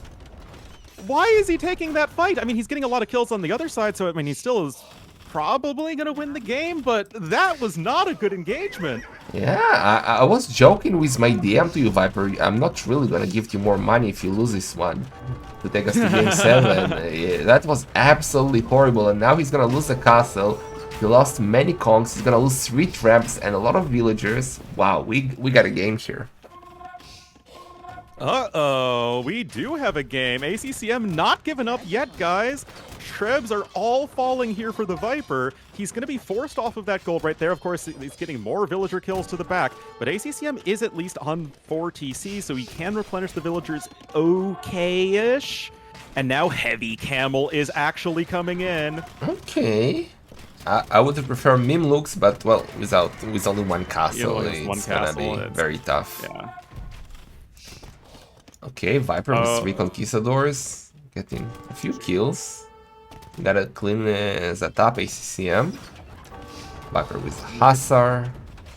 There still is nothing to answer these like have in the back of the base here of ACCM. He's actually rushing up a bunch of houses.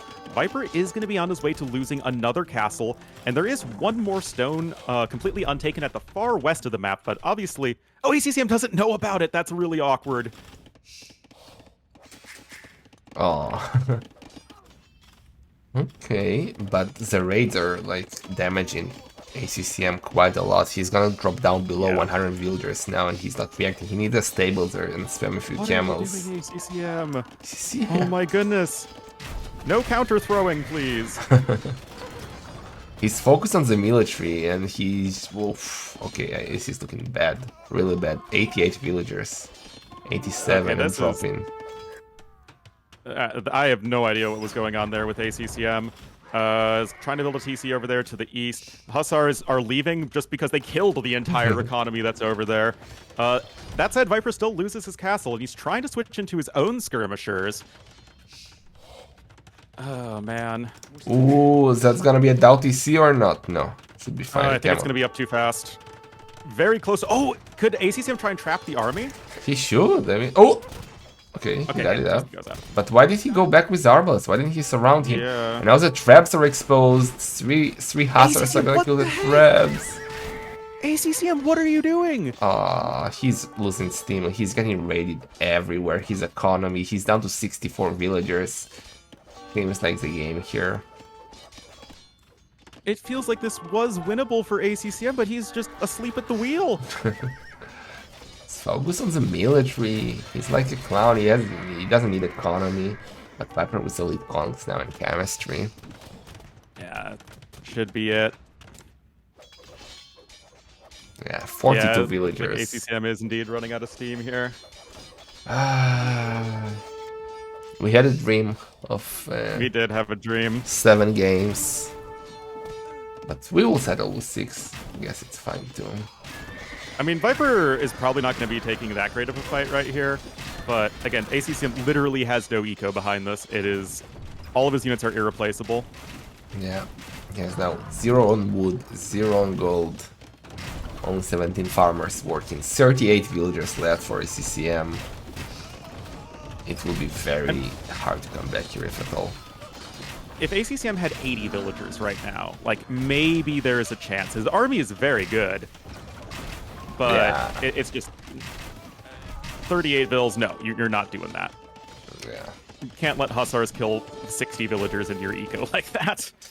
Yeah, he needed castles. Like, if he saw that stone, if he actually had a castle between those 2 tomb centers, a castle on the right side, it would have been so good for him. But his economy was too exposed, and Viper will just, like, slowly but steady kill all that military, and ACCM cannot replace it. Any unit that dies is irreplaceable. Exactly going to be the case here. And yeah, the archers are all going to die eventually. Viper's KD is excellent. He's ahead by 20,000 resources, and he will be your Wallhalla2 champion, guys. GG, congrats is in. Viper wins 3 games in a row after being down 1-2, and he takes it. Yeah, Viper is the new Wallhalla champion. Very good run by ACCM, but in the end, poof, he could not compete with a snake in the final game. Very good series. Yeah. As much as we wanted to go to a game 7, we cannot complain about this finals. It was still very back and forth and was a lot of fun. Hope you guys all watched it or enjoyed watching it, and I think we'll have a winner's interview. Yeah, we will try to get the Viper, so stay with us, boys. Let's try to get him now. Let me message him. Yep.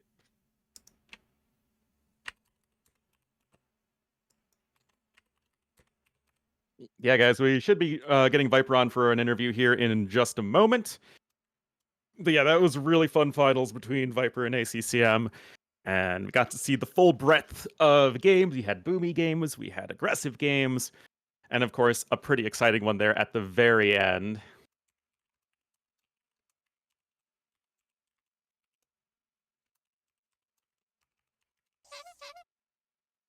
Did I hit 1,000 viewers? That'd be crazy. Again, thank you to everyone who's been watching. I know that maybe you didn't have the best idea that the tournament was happening, as well, we had the garrison right in the middle of it, but it's been a lot of fun, and we've had so many great sets. Oh, well, let's just join a voice on Discord. On the the Wallhalla Wallhalla. Yeah. Yeah, we'll do.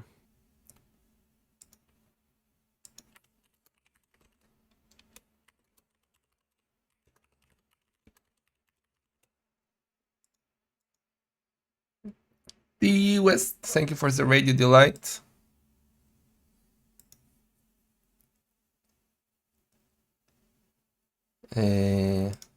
Come to the players channel or no?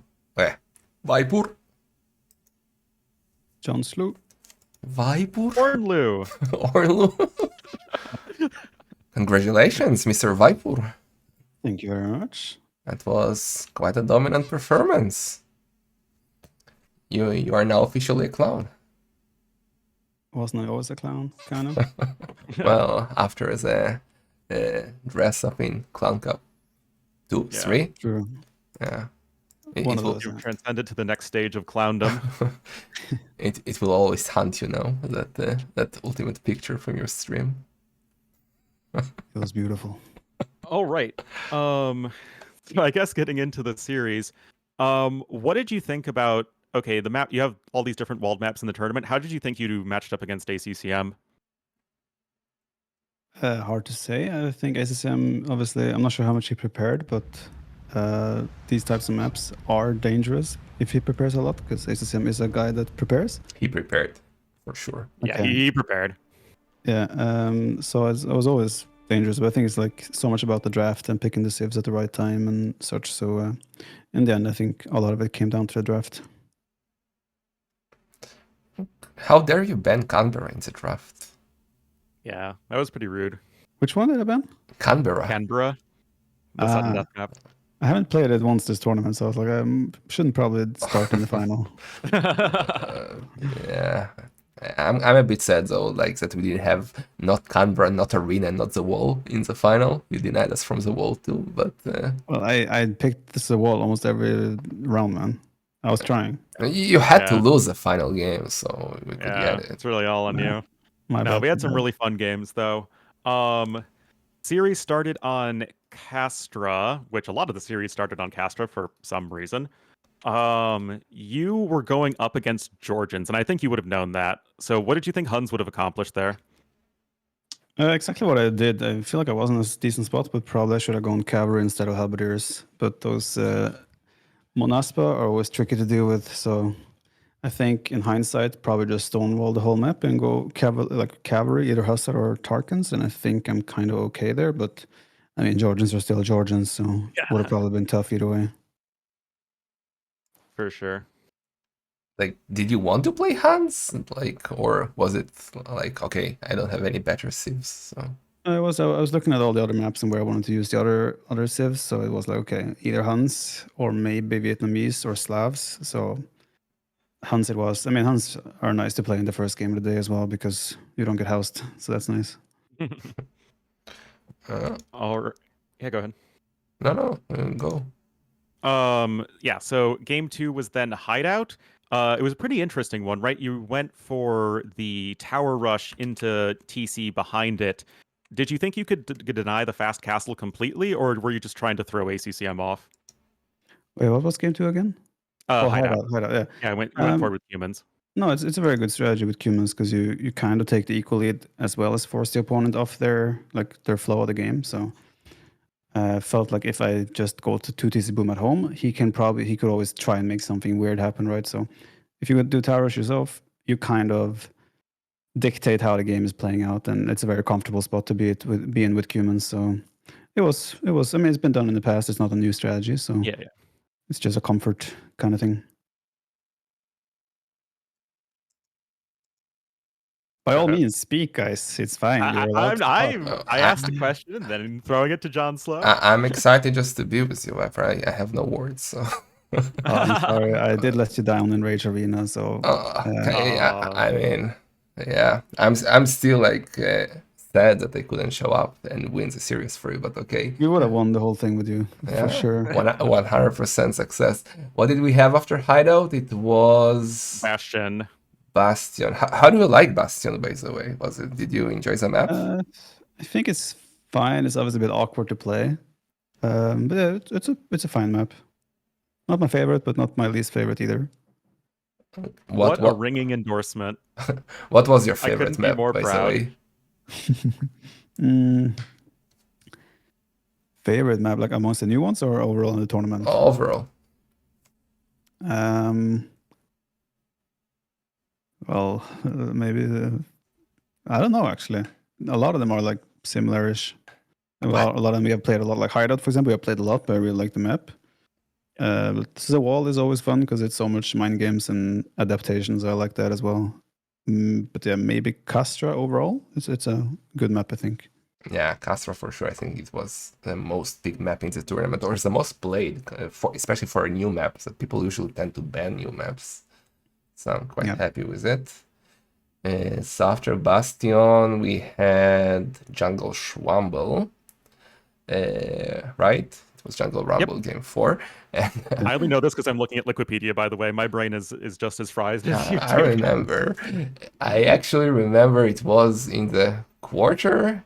You tried to send a villager to get the elephant through the wall, right? Wasn't that the semifinal against Yo? It was either semifinal or quarterfinal. It wasn't the last 2 days. I'm pretty sure it was semifinals. I realized you could maybe do it in the quarterfinals. And I was like, okay, maybe I try in the semifinals. And then I couldn't find the elephant, so I didn't do it in the final. Because in the finals, there was an elephant just standing there waiting for you. And it was too unpredictable. I didn't want to waste the idle time. And it's already a lot going on in that map at the start. Yeah, and you picked Italians despite...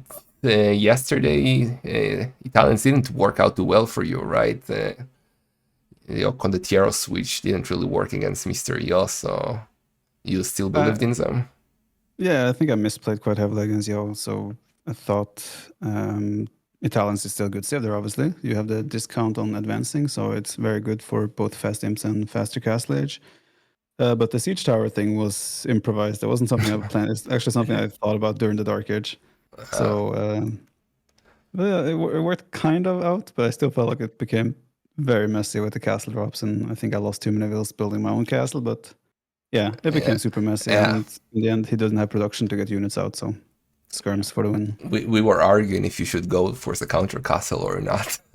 Yeah, I thought that it was too risky to go for the counter castle there, but you proved me wrong, and you were able to kill a bunch of vills, so kudos to you. Yeah.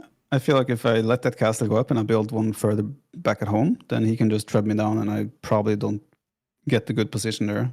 I probably even lose the game if I don't take his castle down there. So I think in the end it was the right thing to do, but the reaction was maybe a little bit slow.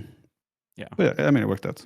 Yeah, and Sure. then we had Redoia, and on the Redoia, you went for Teutons, which I thought was super weird, since there is no What? stone on the Redoia. Yeah, but And you only need one tower, so it's all good. yeah, and your tower actually did the damage, so you and also I was like yelling, why knights, why knights, like I want to see monks, but What? you have monks, dude, like go triple Nope. monastery. I thought the knights were the better play. Don't worry. Like monks obviously will be good as well, but they take longer to kick in because you have to build them in Castle Age, right? So I can hit Castle Age with 2 stables, instantly make 2 knights. I think monks as well is like his scorpions are so cheap. There's a big chance he gets enough scorpions. Like he also has a ram, right? He could potentially snowball and take out my monasteries and actually sacrifice scorpions to take out my monks as well. Dude, I need like monasteries, I need redemption, then produce monks, I need sanctity. The amount of time that would take to kick in would, I don't know if that would work even. I think knights for sure. It would be more stylish, but okay, we'll forgive you. And the final And game was on Hillfort. So, did you expect the forward at that point?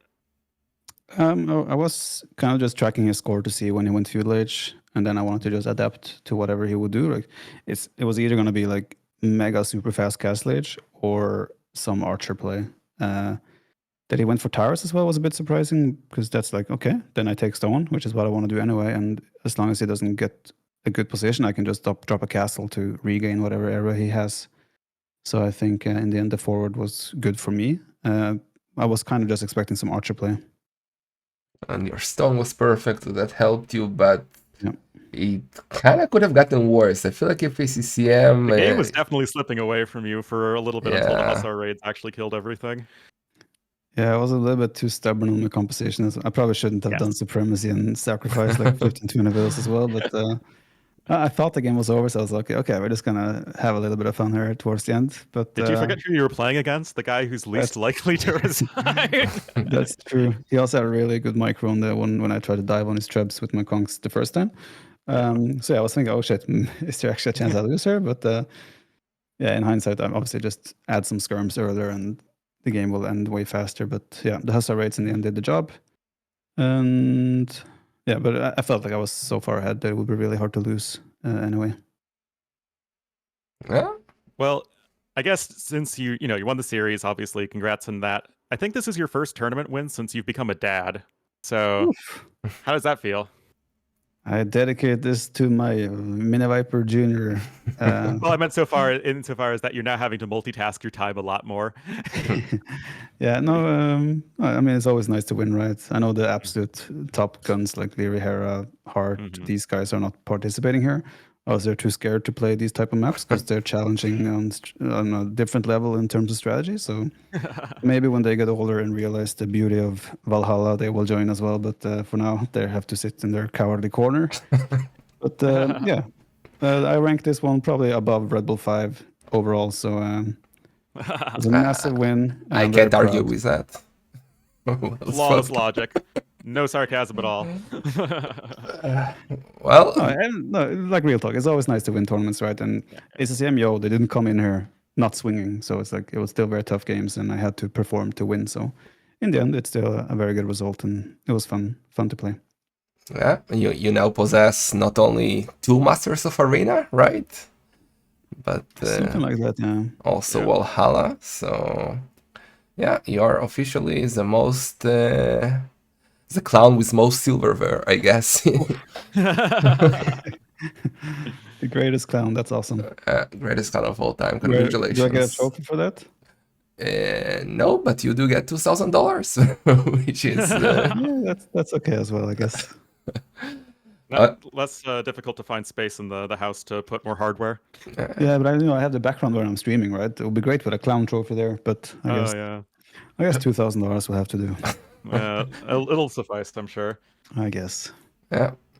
Okay, Well, so I any don't more have any more questions? questions, but yeah. Yeah, I'm also done. So congratulations, Viper, and yeah, till next time, till next clown event. Yeah, thanks for think joining us, we're- man.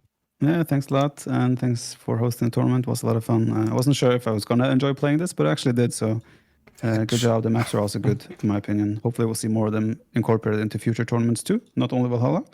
Yeah, shout out to everyone watching as well. Hope you guys had a good time, and I'll see you guys around. Thank you. Bye All bye. right. Thank you.